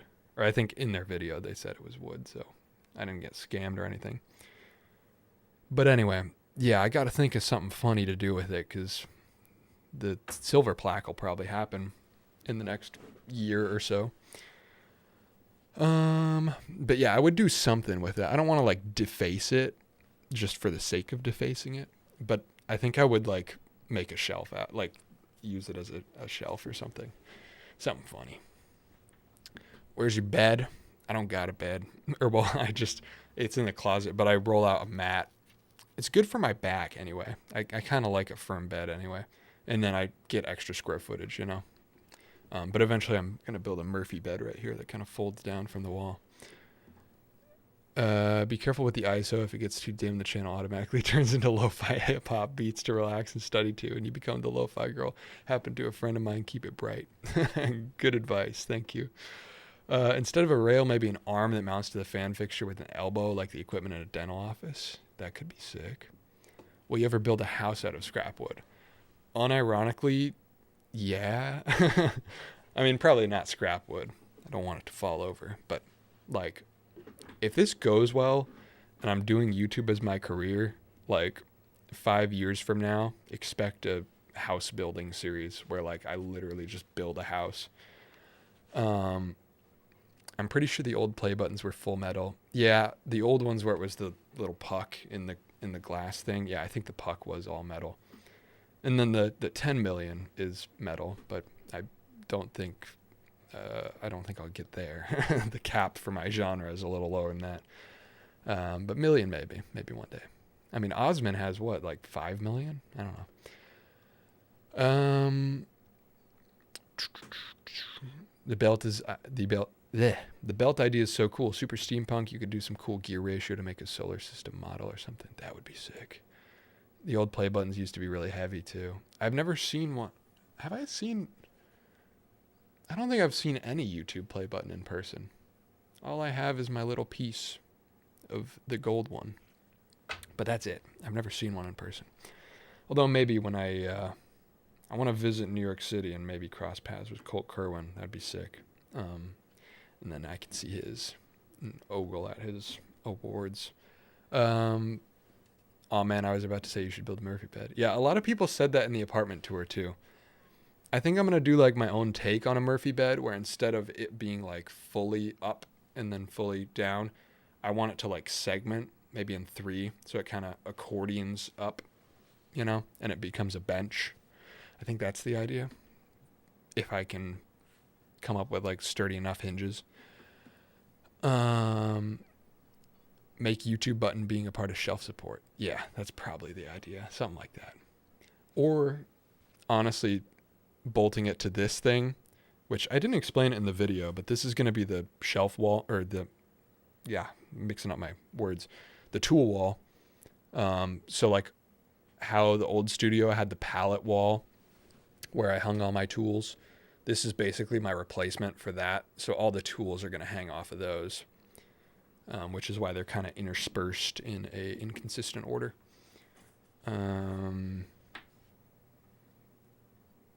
Please address the rumors you're partnering with Mr. Beast to bring Monsma bars into grocery stores nationwide. Not saying anything. Not saying anything. I like that energy, by the way. We need more goofy stuff in the comments. I want more like just silly, stupid shit in the comments. If you were stuck on an island and could only bring one thing with you, what is it and why is it scrap wood? Well, there could be wood on the island, though, if there's trees. I could eat the wood. I can't show it on stream because I have to make a different cut for it, but me and my friends did like a little goofy film festival the other day, the night that we burned the piano in the video. We do a little get-together every year, and we do a film festival where everybody submits a goofy little film. And so I have one that I don't really want to spoil it, but I already kind of did contextually. I eat some wood in the short film. I won't spoil what happens, but It's just a joke about me being so into scrap wood that I start eating it. And I'm going to post that on my second channel here soon. I just have to make an alternate cut that doesn't show the front of my house, basically. Otherwise, I would show it on stream right now. But yeah, I'd take the scrap wood to the island and eat it. Put ruler marks on the play button and use it as a super exclusive straight edge. That's a great idea. Because it's a right angle, I could use it as a square. Okay. I've been delaying from the video. Let's get through this commentary. It's actually not as violent as I would have thought it would be. No. I could use that. Stick a 360 camera on it. You could just bring an axe, yeah, or a chainsaw. My next bit of lighting would usually be this overhead setup for the desk, but I'm going to rebuild that entirely from 2x4s later, so for now, I'll take this apart and reuse the planks for something else. My favorite part about messy wood construction for all my furniture is that when I'm done with something, or it needs a new... Part of the reason I disassembled that whole overhead thing was that scrap wood is like the softest wood I've ever worked with. I don't know where it came from or what it is, or I do know where it came from. It came from my church, but I don't know why it was, I don't know what kind of wood it was. Yeah, it's just so soft. Like I did not trust that with any amount of load. So redid it with 2x4s. Use case, I can just take everything off and save the materials for later. Even down to these crappy little metal brackets, it's always nice to have bits and bobs laying around. An axe doesn't refuel. What about a solar-powered chainsaw? To go along with my newly freed up 8-foot boards, I went into my brand new scrap wood dungeon to find some other pieces. I'm trying to use up a lot of my longer spare planks to create this shelf with this kind of stepped structure. I've got a lot more wall space in this room. Subtle Colt Kerwin shout out there, by the way. I was in his stream in the chat, and I was talking about how I was building shelves and I don't know if he noticed, because actually he commented, but he didn't say anything about it. But I was in his stream talking about how I was building shelves while watching the stream. And so I wanted to keep this wide shot in where you could see it so that he would, it's literally an Easter egg just for Colt. Than I did in Cleveland, so I can afford to put together a couple extra shelves. You missed the previous hypothetical where Evan now has unlimited gas. True. This quick and loose shelf will also kind of get me back in the zone of wood construction before I tackle the giant upgrades I'm making to my main desk. This is also helping me burn through some of my excessive scrap wood reserves. The goal in this house is to eventually turn this scrap wood dungeon into kind of a second studio space. The scrap wood dungeon will also be the podcast set, if we ever come up with a podcast that's publicly presentable. Wood dungeon needs a skeleton chained to the wall holding some particle board. Funny thing, actually, the old cellar studio, the studio in the old basement that I made the video about like 2 years ago, when we moved out, we did leave a skeleton down there. And then the property management company took our entire security deposit, saying they had to do trash removal because I left a armchair and a skeleton down there. So, rip $1,500. Scott Yuhan did the same thing in his new vid. What did he do? The shout out on the screen. Yeah, I need to do one where whenever I do a video on the CRTs, like I'm going to build something for the CRTs or customize them in some way, and I'm going to put Scott on the CRTs because he's put me on his screens twice now, which is so sick. So I need to return the shout out. I appreciate your overflowing bits and bobs drawer. Yeah, there's a lot of them. Too many, arguably. What's your opinion on painting scrap wood in some monocolor, black, white, etc.? I think it's a good vibe. Like, I really like Tom Sachs, like his thing of painting the plywood white but then leaving the edge raw. I think that looks so sick. I just don't I don't know. I like to leave the color that the wood was when I got it. So like I used like those neon blue 2x6s in a previous vid, and they're still blue. I'm looking at them right now. Some boards with like white on them that I left. So like or even these ones in the video right now are partially painted. But for now, it's just been holding my stuff in the interim of the move. I found some good scrap down here that I can cut to the final width of the shelf. This whole structure might be kind of rickety since I'm using old rotten thinner boards instead of my usual 2x4 construction. But if it doesn't work out, I can always disassemble the shelf and turn it back into something else. Yeah, this is what I wanted to get to. This is the three-tone of like this kind of ivory, the white, and the wood. That's why I really like leaving all my wood the color it was. Because then, I mean, obviously throwing stain over it if it's just bare as well, but helps me remember where they all came from too, which is kind of fun. I spilled some white paint all over an Evan Monsma video, and now it's Scott Yuhan. Yeah, that's the running joke, is we're like complete nemesis, like opposite. Whenever I get something clean, I paint it nasty looking, and whenever he gets something nasty looking, he paints it clean. Have you ever found the ultra rare red palette? I have, but I didn't take it. I got a tiny palette recently, like a probably 3 foot by 5 foot, or what? How long is a palette usually? 4 feet by 4 feet? I don't know. But it's like a half size palette. I've seen the double size palettes. I've seen red palettes, blue palettes. Because I worked at Harbor Freight for a while. I was unloading trucks, so I've seen all the palettes. But currently I have a half size palette, which is pretty sick. I'm going to use that for something. Yeah. But I've never taken a red palette. I do want one.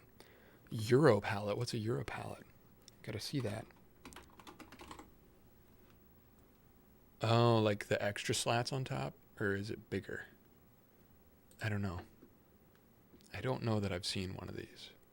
Or no, I think the heavier shit that we got at Harbor Freight was on those sometimes. Possibly. Where's my chat? I lost it. I'm dealing with one monitor now. There it is. There it is. Every time you start building a shelf, I'm like, all right, if you say so. Then when it's done, it already looks amazing. Yeah. My entire channel is just trust the process, the film. I have the smallest palette ever. It's genuinely like 7 centimeters by 7. That's so sick. I love that. Wider than long. Interesting. Turn your mic volume up. I'm also not talking into it super closely. Opinion on plastic future palettes. I don't know anything about that, but I don't usually rock with plastic that much. I turned my mic up a touch. Let me know if it's screwed up. What about a coil palette? My company works with 2,000 plus pound steel coils, and the pallets are really small. Sucks because you can't turn them in for cash. Nobody wants them. Interesting. Huh. Sounds cool, though. I think the earlier suggestion was to slap the CRT to get the chat back. Oh, is it not working? No, it's working. It's working.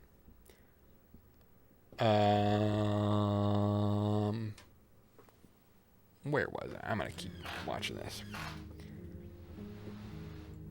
Yeah, a palette collection would actually be sick. One day. Is there a palette museum anywhere? That's what I want to do one day when I get a property, is build a palette museum and have every rare type of palette. On a more philosophical note, I think I rushed to build this shelf right away. Oh, there's a cameo of my... I wanted to talk about this a minute ago. This vacuum is one of the only like clean white things that I own that I haven't like screwed up yet.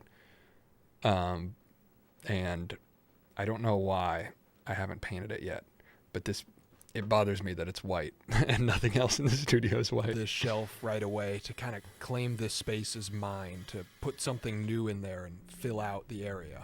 After the last 3 months where I felt kind of stagnant and I wasn't able to do much, it felt good to... I think we're looking at the pallet museum. I guess, just disassembled. I'll be the first visitor. Hell yeah.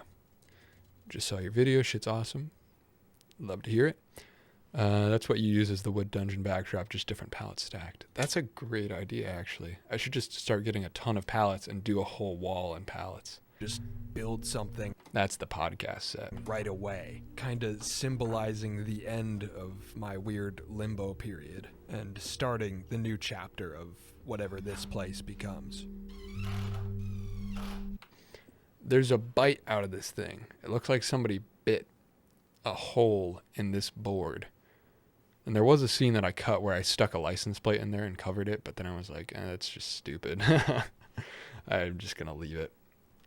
I don't know. It's not functionally important for that bit to have no hole in it, so whatever.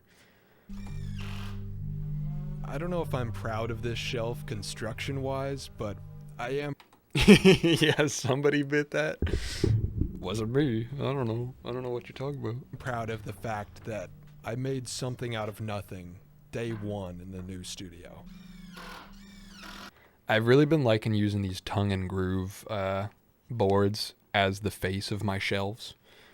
It just makes it a little less sharp on the edge. So like if I walk in and run into it, it's a little nice and rounded. I don't know. I like the aesthetic of it too. I love the license plate brackets. Reminds me of those novelty shops in Mexico where people would stitch together cut up plates to spell whatever you wanted. That's sick. Yeah. I've been like holding on to some license plates for a while, looking for an excuse to use them. And I was like, this will be perfect. I made these trays at the bottom for smaller scrap wood. The trays replace the filing cabinet metal, or the filing cabinets had a scrap wood drawer, but I got too much. And the bigger stuff didn't fit.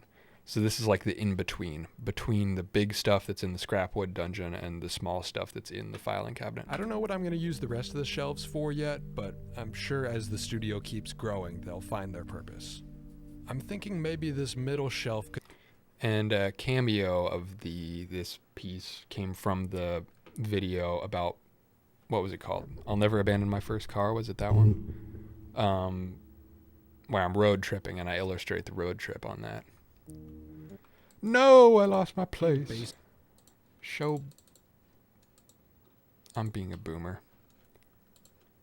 basic structure that I had before for Why can't I see the play bar? I'm such a boomer. overhead lighting. Bro, come on. Hold on. Bear with me. Structure is to build out of scrap wood. Yeah, that's close. I don't know what I'm going to use the rest of the shelves for yet, but I'm sure as the studio keeps growing, they'll find their purpose. I'm thinking maybe this middle shelf could be kind of a... This is why you download VLC. Yeah, I should be using VLC. I don't know why I'm not. You got a page for your music stuff? It's on my second channel, Bevman, Bevman. I've got 3 tracks to post from this one. I just posted 2 tracks from the video from like 2 months ago. But yeah, I post everything there. little stand-up desk for music production. That's what it'll be for now, anyway. This little spot by the door would be perfect for a shallow spray paint rack. Did the video get louder, by the way, or is that just in my... This will just be 2 2x4s and a bunch of pallet wood cutoffs. Don't worry, that's just red paint from an art project, although maybe a bit of foreshadowing. Foreshadowing. Yeah, I talked about this before, but this was basically my buddy in art school did a art project on one of my palettes that I had when I was living with him. And it was very bloody looking. So that's why there's a bunch of blood-stained palettes, which is just red stain and paint. It's a little louder, but not too loud. Okay, cool. Are those music tracks free to use? Yeah, use them for whatever. If you're putting them like in a YouTube video, just link my main channel in the description for credit, but you don't have to do any crazy stuff. By the end of the day, I had 2 new... No, it's still louder. I actually shared the car video with one of my friends a while back. He's super hardcore into his cars and absolutely adored the video. Just the mentality behind it is so refreshing. Yeah. Especially like doing it on such a terrible car. Like whoever has like put any care into a 2007 Hyundai Tucson, right? What's the story behind the name Bevman? My nickname is Bev or Bevin because I don't know. It sounds better than Evan. Like everybody got nicknames, I guess, in high school at some point, and some of them stuck, some of them didn't. And so mine was Bevin because it's just more fun to say. It's a little punchier, Bevin instead of Evan. And now it's just Bev, so my friends call me Bev. And then Bevman is just an interpolation of that. Bevman was actually my first channel before this one. They're not public anymore, but there's videos from like 2015 there. Actually, just yesterday, it gave me a notification when I was uploading my music tracks to it. It was like, hey, today's your channel's birthday, 9 years ago or whatever, which is pretty cool, I guess, because that was my older YouTube account. That's definitely blood, yeah. I swear it's not. Bevman has legendary videos out there. There are some good ones that you can find. Shelves that I didn't have before, and the studio was looking pretty good. And with the arrival of my new, bigger rug the next day, things were really coming together. So yeah, that was kind of a pain to get under this, but not too bad compared to what it would have been if I'd done it after everything was built up there. This corner over here will probably eventually get more shelves or another workbench, but for now, to fill the space, I threw some furniture that I already had in and my stack of CRTs. My goals at this point to get the studio up and running is a little bit of sound. That rug is comically huge. Yeah, it's basically the entire room. It's a rental, so I didn't want to like ever get any paint on the ground, so I just buy giant rugs to cover it all. And then I can drop as much paint on the ground as I like. Because I know, like, with my luck, even not talking aesthetically, like, just, like, out of security deposit or whatever, if I kept the regular carpet and I was super careful about everything and never spilled, I know it would, like, be clean until the last month of the lease, and then I'd, like, spill some wood stain on it or something, and be like, bro, I was careful for 2 years for nothing. So I like to just accept that something's going to happen with it at some point. And, yeah, put in a rug that I don't mind ruining. My headphone cable just went out. Hello? I'm using these jank headphone cable extenders. And I feel like they don't work half the time. Will these headphones work? Let's see.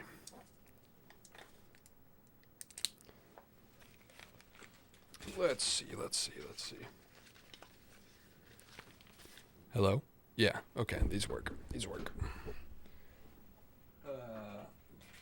I gotta do some mods to those headphones because they're on a 3.5 millimeter cable, and this one's 1/4 inch.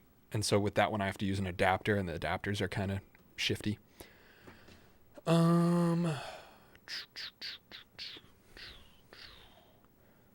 I like how you measure with your spray paint. Did you ever find your tape measure?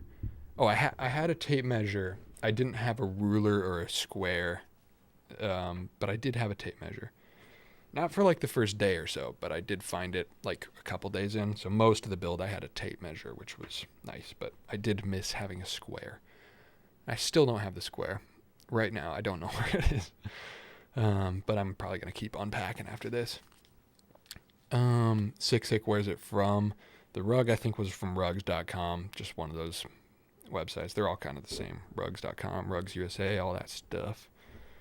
CRT stack is so sick. Yeah, I don't know what the plan... what I kind of want to do is have a rolling cart. Like, you know how... like the classic trope of like, oh, substitute teachers here, we're pulling out the cart with the CRT on it, and we're going to watch Bill Nye or whatever. I want to build one of those, but like entirely out of 2x4s, and just have like the 2x4 CRT stack cart, so that I can pull it out for chat on the stream and stuff. What is your height? I'm 6'8", like stupid, like annoying tall. It's not even like a flex, it's just annoying. You're literally taller than the door.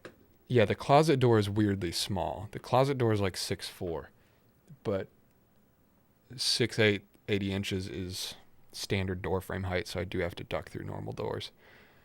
I've been in my apartment for 6 years or so at this point. I just looked at the deposit cost all the time and drill all the holes I want. That's fair. Just eat the, yep, that is very fair. Has the NES cam switcher followed you to the new setup? Yeah, I just did it today, but it doesn't do anything right now because I only have one camera plugged in. But yeah, it's right here. Although I did break it in transit, one of the wires got pulled, I guess, so the B button doesn't work, which was my audio switcher. So all the camera switches still work. The monitor switches still work, just the audio switch doesn't work. But that, I don't care because I didn't really use that anyway.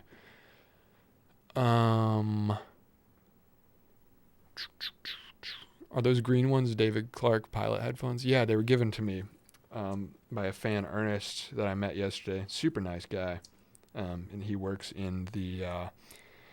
he does PC building and works in esports, so he's got a bunch of extra gear, so he just gave them to me, and then I looked him up after, and I'm like, holy cow. It was crazy nice. But yeah, he said they would fit my aesthetic, which they definitely do.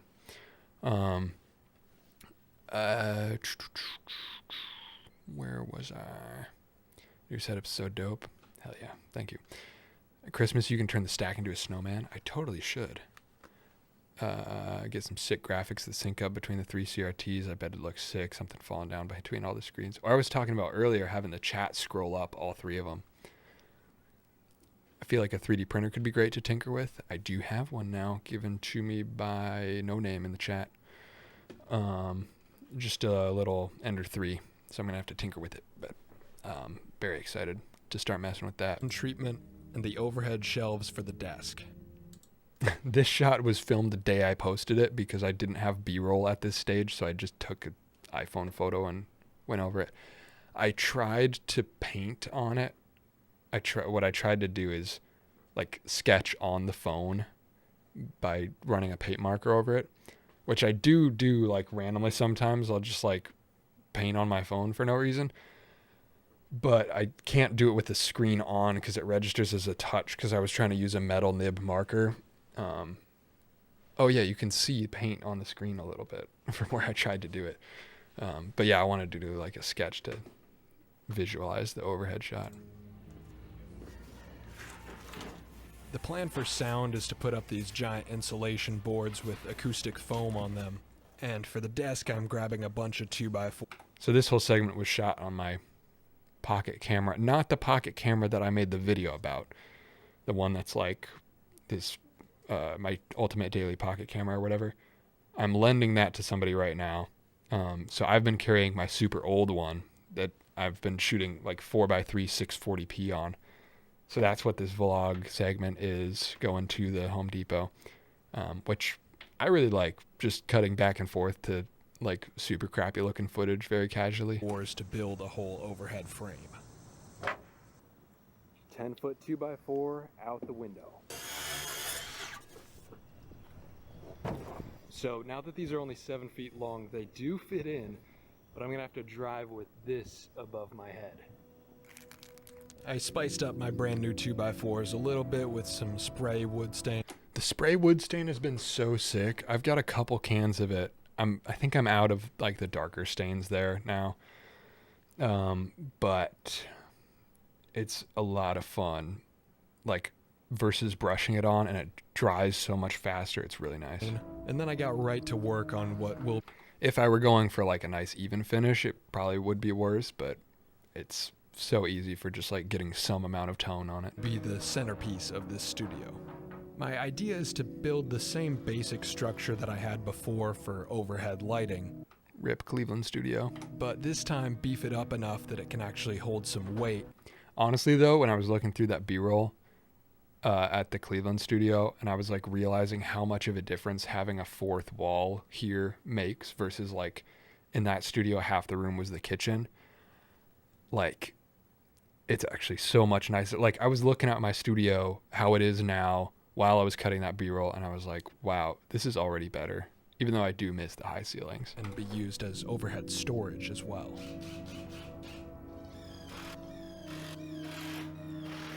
At this point, I was a few days into the setup, and I really Time for cringe. just wanted to see it done and get back to making videos.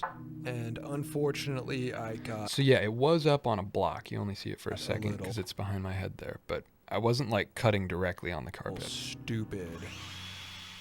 I was cutting down a handful of my 8-foot 2x4s to 7-foot 10.5. It's actually stupider than I described because I cut the 8-footers.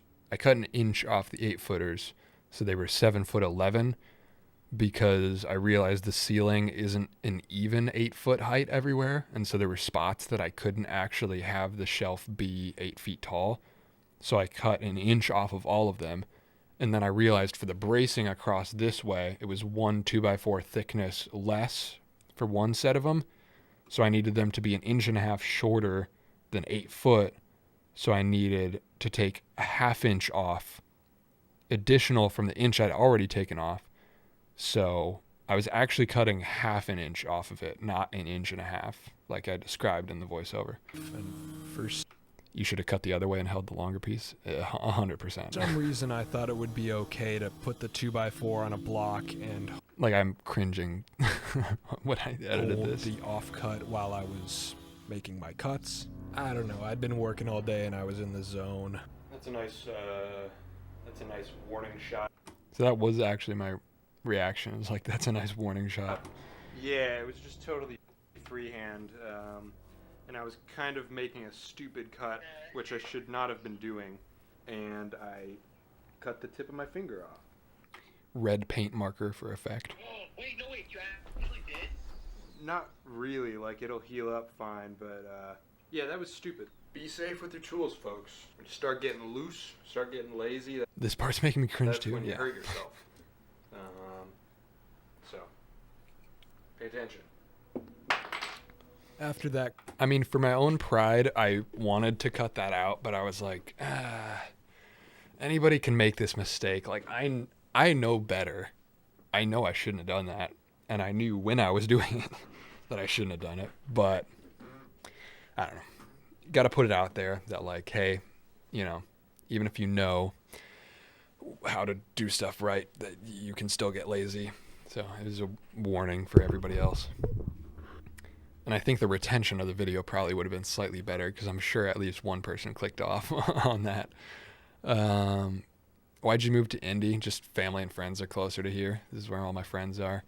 I'm from Indiana, so Cleveland was a move out for a job, so I'm moving back. close call, I decided to put down the circular saw for a bit and cut up my acoustic paneling. No more 2x4s and saws for now, just foam and glue. This actually works really well, by the way. I want to find a way to fit it in another video, but like aerosol adhesive to attach the foam together works so well because it's adhesive, but also aerosol melts foam, and so it kind of melts it together with just the aerosol. So I ran out of that 3M spray adhesive, and I was like, it seemed to be working really well just with the aerosol. So for the second panel that I did, I stuck them together literally with just spray paint because spray paint melts the foam and they melt together. So I just put a heavy coat of spray paint on the foam board, squash them together, and as it dries, they like melt together and it works really well. My idea with this concept is making a giant sheet of acoustic foam instead of gluing it all directly to the wall. So this way, if I ever want to move it to a different location, it'll be a lot easier. The extra 1/2 inch of insulation between me and the neighbors can't hurt too. It's also pretty lucky for this part of the process that the other half of the duplex is currently vacant. Getting stoned in a closed room doing acoustic tile. Yeah, I did the spray paint part outside. The 3M stuff isn't actually that bad fumes wise. Like, it doesn't smell. Maybe there's secret hidden gases that are terrible for me, but that I can't smell. But yeah, I did the spray paint outside. I'll finish the rest of that. Although I have been kind of stupid about spray painting in here sometimes. pro tip, if you're ever spray painting indoors, I mean, you can get it to go away with just opening the windows and stuff, but don't do clear coat or chrome. Clear coat and chrome paint, for some reason, smell way worse, and the smell sticks longer than any normal color. Don't know why, but that's the truth. I was worried to use the hard foam for acoustic treatment, but this isn't actually that bad. Yeah. So it's just an extra layer, and I didn't want to have to tape it all to the wall because I might move all of that to a different wall at some point or something. Or even when I move, instead of having to undo, 50 1 by 1 foot sheets, I can just take the whole thing with me. And the extra 1/4 inch can't hurt, Wall with sound treatment, but first I wanted to hang the 2x4s that I almost cut my finger off for. I never talked about it in the video, but the way that I would hang these, I mean, sometimes I had somebody else to help me lift them, but my strategy was I would put my 2 screws in up here, and I'd send them through so they're poking out like maybe a 1/4 inch, just the very head of the screw, probably like an 1/8 inch actually. And then I would run it up and then stick it onto that, and it would hold itself up just by, the soft end of the wood, because it's the grain end. It would be like punctured into that. So that was how I would put them up solo. The space looking pretty promising, and all my fingers. I'd love to entirely soundproof my workshop, just play music loud as hell. Yeah, that's the dream. I'm loving having no neighbors right now because I can just guilt-free play my music as loud as I want. The previous neighbors here, because I'm in the master bedroom and the suite next door is exactly the same. So it was master bedroom next door as well, and they had a newborn. And I was like really happy when I found out that they moved out, because I would not have been able to do all this stuff that I did if there was a newborn on the other side of that wall. So I'm really hoping this house, just the other half, just doesn't like sell for a while, or when it does, that we get cool neighbors. Mostly intact. I hung up my little memento to my stupidity and set off for my hometown to relax for a day. What are the speakers you use? It's on my channel. You can go back a couple videos. DIY speakers from scrap or something titled like that. They're actually just the old speakers from my car. Funny enough, you can see my car here. I replaced the speakers in my car with some nicer ones because my car isn't sound deadened anymore because it's entirely stripped out. So to beat the road noise, I put nicer speakers in my car. I got some Rockford Fosgate, I think was the brand name. And then the stock speakers from the car, I put in little wooden boxes and wired them up to a cheapo Chinese amp. So that's what I use here, which they sound pretty good, but car speakers are very directional because, their use case normally is being in a very small box, and, the car kind of is easier to project sound around than a house. So yeah, it's a little wonky. You got to be careful about the placement if you do it that way, but it is cheap. You could probably go to a scrapyard and get... That's a good idea, actually. I didn't think about that until just now, but I want more speakers. I wonder how cheap I can get car speakers out of the car doors at a scrapyard. If I go to pull apart or something. It's a good idea. But yeah, those are the speakers that I use. Kind of jank.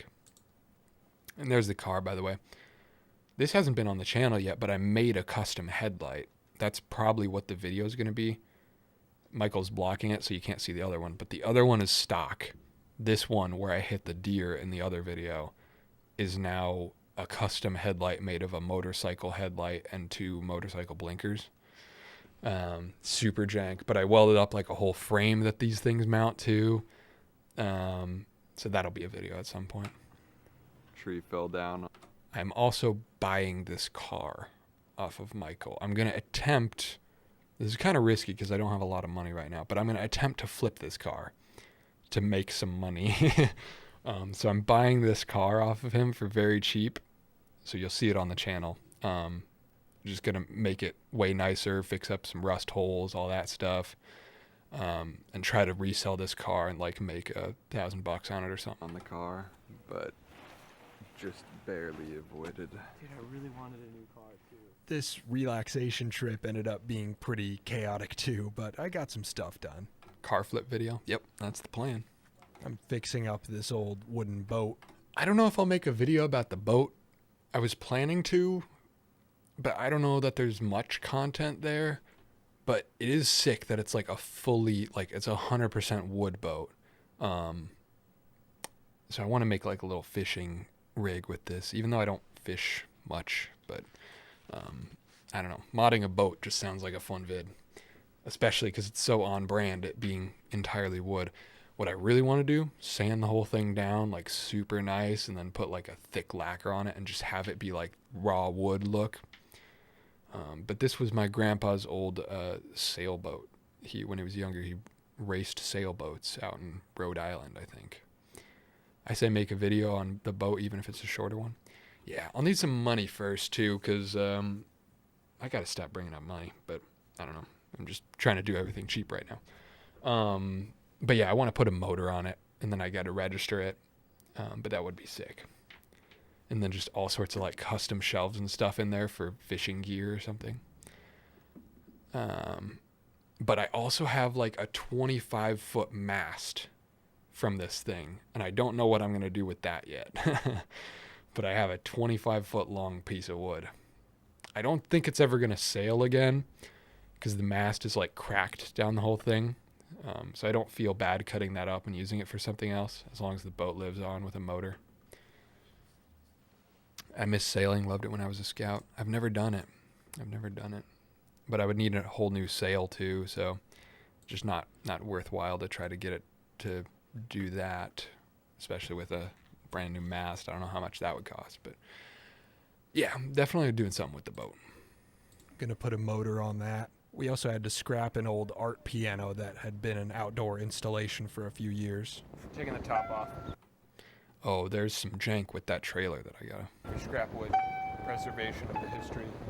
So I ended up taking the front panel, the top panel, this piece, the piece above the keys, and maybe the legs too. Oh, and this piece at the footwell. So I got a lot of the piano in my car right now. And the full story, I'll tell it in a moment. I took off all the decent wood that hadn't been ruined by humidity to reuse in the studio, but I love that shot. Oh, what did I do? Boom. Remington and Michael just skating off the back of this trailer. wood that hadn't been. So you can see here, the trailer, my Tucson doesn't have a hitch. You may notice a couple cursed things about this. First off, my Tucson doesn't have a hitch. Second, this is not a flatbed trailer. This is the trailer for that sailboat. So it's a boat trailer. It's got like the boat things on it and fenders and no flatbed. So we propped this up, and the way that I had this set up was there's like, you can't see it here, but there's like a spike down where it rests, like the leg of this end, I guess, and that's up against my bumper. So the trailer won't scoot forward. And then I chained it to these holes in the back part of the unibody for my car, so it wouldn't move left or right. Maybe it could move. It had like an inch of play maybe, and then it couldn't move forward, and it wouldn't move back because of the chains. And it was actually like remarkably sturdy. We were only taking it like, I don't know, a 3-minute walk. We went 5 miles an hour the whole way. So it wasn't like bad at all. Like this stretch of road that you see is basically the entire length we went. So I wasn't too worried about it, even if it fell off. But yeah, super jank. Studio, but this piano's time had come. We rescued it from the trash a few years ago, turned it into an art piece. And then somebody broke my bumper getting out of the car. And I stuck the bumper back on with one of the hammers from the piano. Used it for a music video, but it's pretty unplayable now, so we decided to give it a proper funeral. We have a piano. So the story with the piano is it was my English teacher's piano in high school, and he was trying to get rid of it. It was super out of tune. He didn't want it anymore. It was all screwed up. And we had a band at the time, and we wanted to like make a crazy music video where we put this piano in the woods and did a bunch of stuff. And so we did that. We made the music video with it. We almost got in trouble with the cops because it wasn't our woods.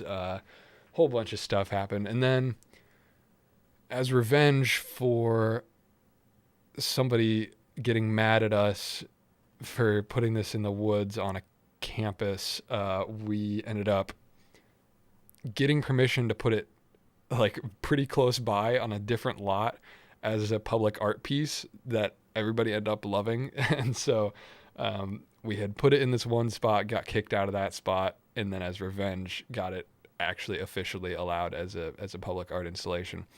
And so then for 3 years we would put it up in that spot every summer and do a different paint job on it. So it had a bunch of layers of paint, and we would do different themes each year.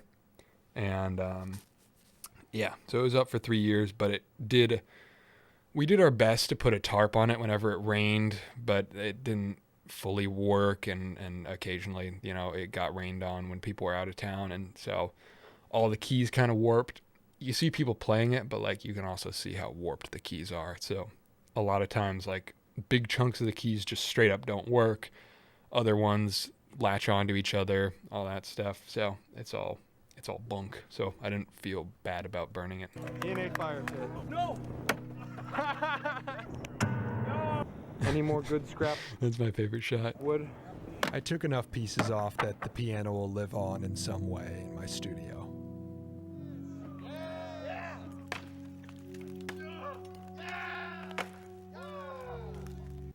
That's me pulling an axe out of the fire and the trail of smoke behind it.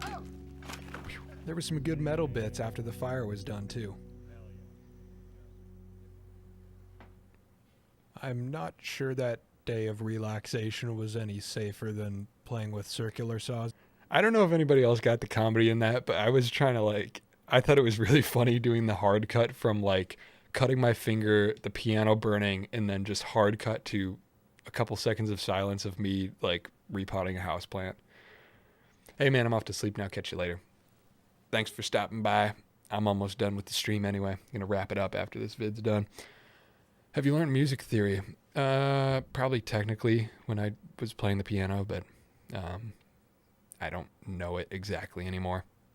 I was gonna say this was my favorite bit, the hard cut. Hell yeah. Back in the studio, but regardless, on my return, I repotted my house plant and got a new one. And then there's another Cut the hard tip of your cut. finger off on a Saturday, burn a piano on a Sunday, and then just repot some house plants on Monday. Start the week off right,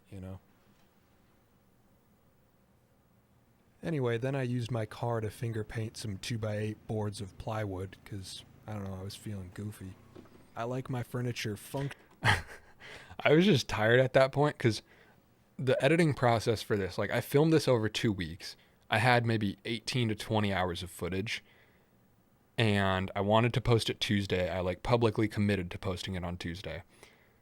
Sunday, or Saturday, no, it was Sunday. Sunday is when I first started editing it. So Sunday, I put in all my footage. I have 20 hours of footage, and I spend maybe 10 to 12 hours straight cutting all that footage down from 20 hours down to 22 minutes. I had a rough cut. And then the next day, I did 12 hours of just voiceover, where I took that 22 minutes, got it down to a tight 17 minutes with the full voiceover in there. And so when I recorded, that was one of the last lines I recorded, and I was just so tired at the end of the day, and I was like, yeah, so I finger painted my car and blah, blah, blah. functional, that's sturdy, and cool look. And I showed it to Michael, my roommate, and he was like, yeah, leave it in. My definition of cool looking is put spray paint on it, and if it's ugly, keep putting spray paint on it until it's not. Yep. Everything gets paint on it at some point anyway, so I don't really. And that was second day I did first day I cut everything down to 20 minutes. Second day I did voiceover. Third day I did color grading and music. care. And that was the day of Tuesday. And that's why it went up at like 2 a.m. on Tuesday. I built this whole second deck to the setup that'll be used as overhead storage and mounting for the lights. This little switched surge protector used to be under my monitors, but now I'm mounting it overhead. Feels kind of like some airplane controls or something. I'm using my... I did check that there was nothing important in there before drilling screws straight through it, by the way. I always do that. If you're gonna hard mount a surge protector like that, make sure you're not going anywhere near anything that could make it short old out. license plate to make brackets that'll hang this old fluorescent Or just do it the correct way with the holes on the back. light diffuser. Kind of jank, but every part of it was free and it works. Underneath, I'm just hanging a bunch of super cheap under cabinet lights. Again, nothing special, but they get the job done.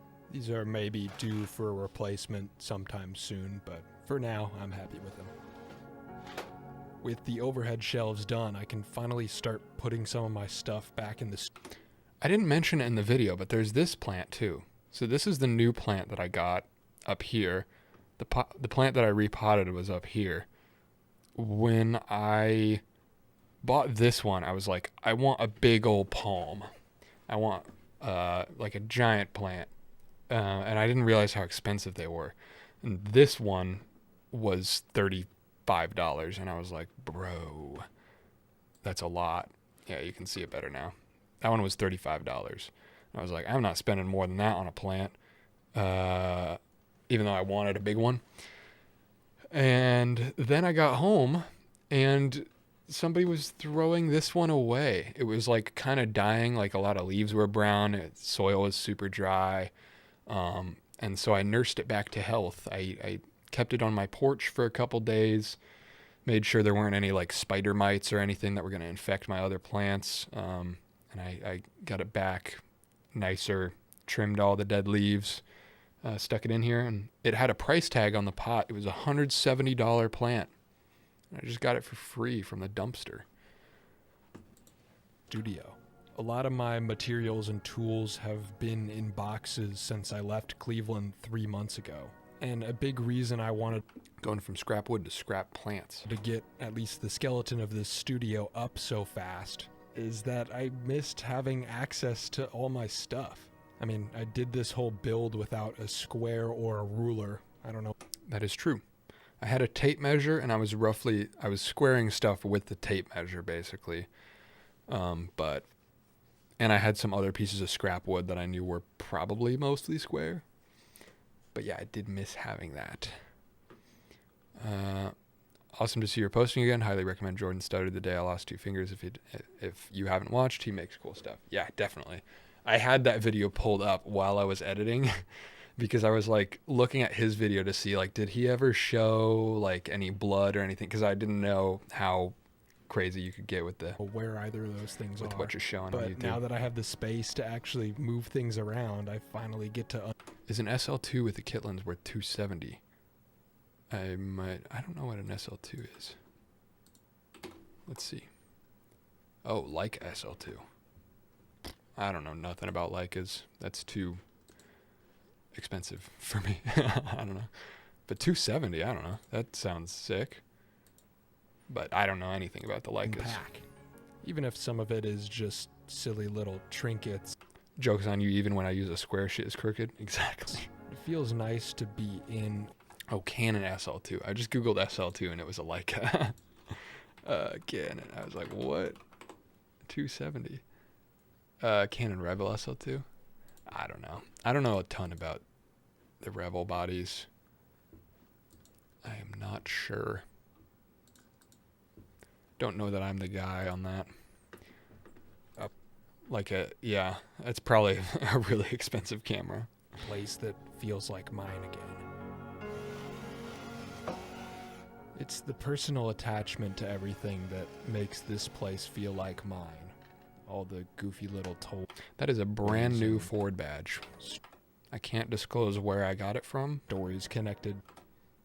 but the car that was on did not drive a single mile. To every piece of scrap wood. The And I didn't steal it either. poorly built things, the impractical gadgets, the often illogical construction and assembly of things. It's all of that which makes me feel at home in a space. That's what makes me walk in here and want to get things done, want to make something. At the end of the day, if you took me out of here and put me in a perfectly organized, clean workshop with every tool I could ever dream of, I'd probably be a lot less inspired. It's the stories, the mistakes, the experimentation, the learning that only you can really do for yourself that make a space special. Thank you for your time. I'll see you on Thursday for a live stream. That's me, Thursday live stream. That's me right now. It's me 2 days ago talking to me now. Wow. Yeah, this was the very last. I recorded this at like 1:30 a.m., like 30 minutes before the post went up. This is the very last thing I did. You can actually see on my computer, like I have YouTube Studio pulled up. I'm like uploading. I'm like getting ready to upload. Stream and next Tuesday for another upload. Welcome to season 2. Yup, that's a video, baby. Yeah, I didn't talk about the tool wall, but this is all my tools are gonna get hung up there. Very excited for that. The lens shelf is still not stocked. Another big thing that I'm doing with this is I'm going to run 2x4s across this whole thing and mount my monitors up here floating. That'll give me a lot of extra space down here that I can probably use to build some shelves that'll hold, I don't know, camera stuff, whatever. Yeah, this space will get filled out with another desk that'll probably have overhead stuff as well. I think I'm going to leave this space open now that I have that big plant. And then maybe rails overhead for some lighting in the middle of the room. All kinds of stuff. But yeah, that's a wrap on that video, man. And a wrap on this week's stream, I think. Probably a frequently asked question, but where did you cop the Home Depot jacket? It's very sick. There's a hot chicken place in Indianapolis that always has street vendors outside selling like sick thrifted clothes and hats for pretty reasonable prices usually. What's the hot chicken place called? I want to shout out the spot because those guys are sick. We go there all the time. Is it Dave's? No, Dave's. Is it Dave's Hot Chicken? That's what I wanted to say, but that's a chain, isn't it? No, it's not. Oh, it's Hot Boys. What am I thinking of? Hot Boys in Indianapolis. Yeah, in Fountain Square. That's the spot. And there's always street vendors out there with sick stuff. So that's where I got it. It was only like $40 too.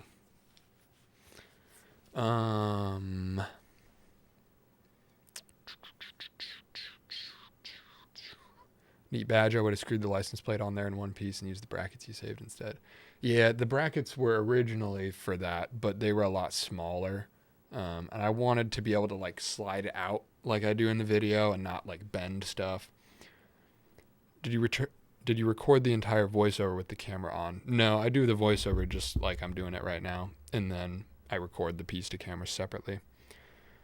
And yeah, I guess that was the only piece to camera in that. So that's the only time I'm actually on camera talking, aside from when I'm just like, I guess, vlogging into the shotgun mic of the camera. How long do you think season 2 will be? I don't know.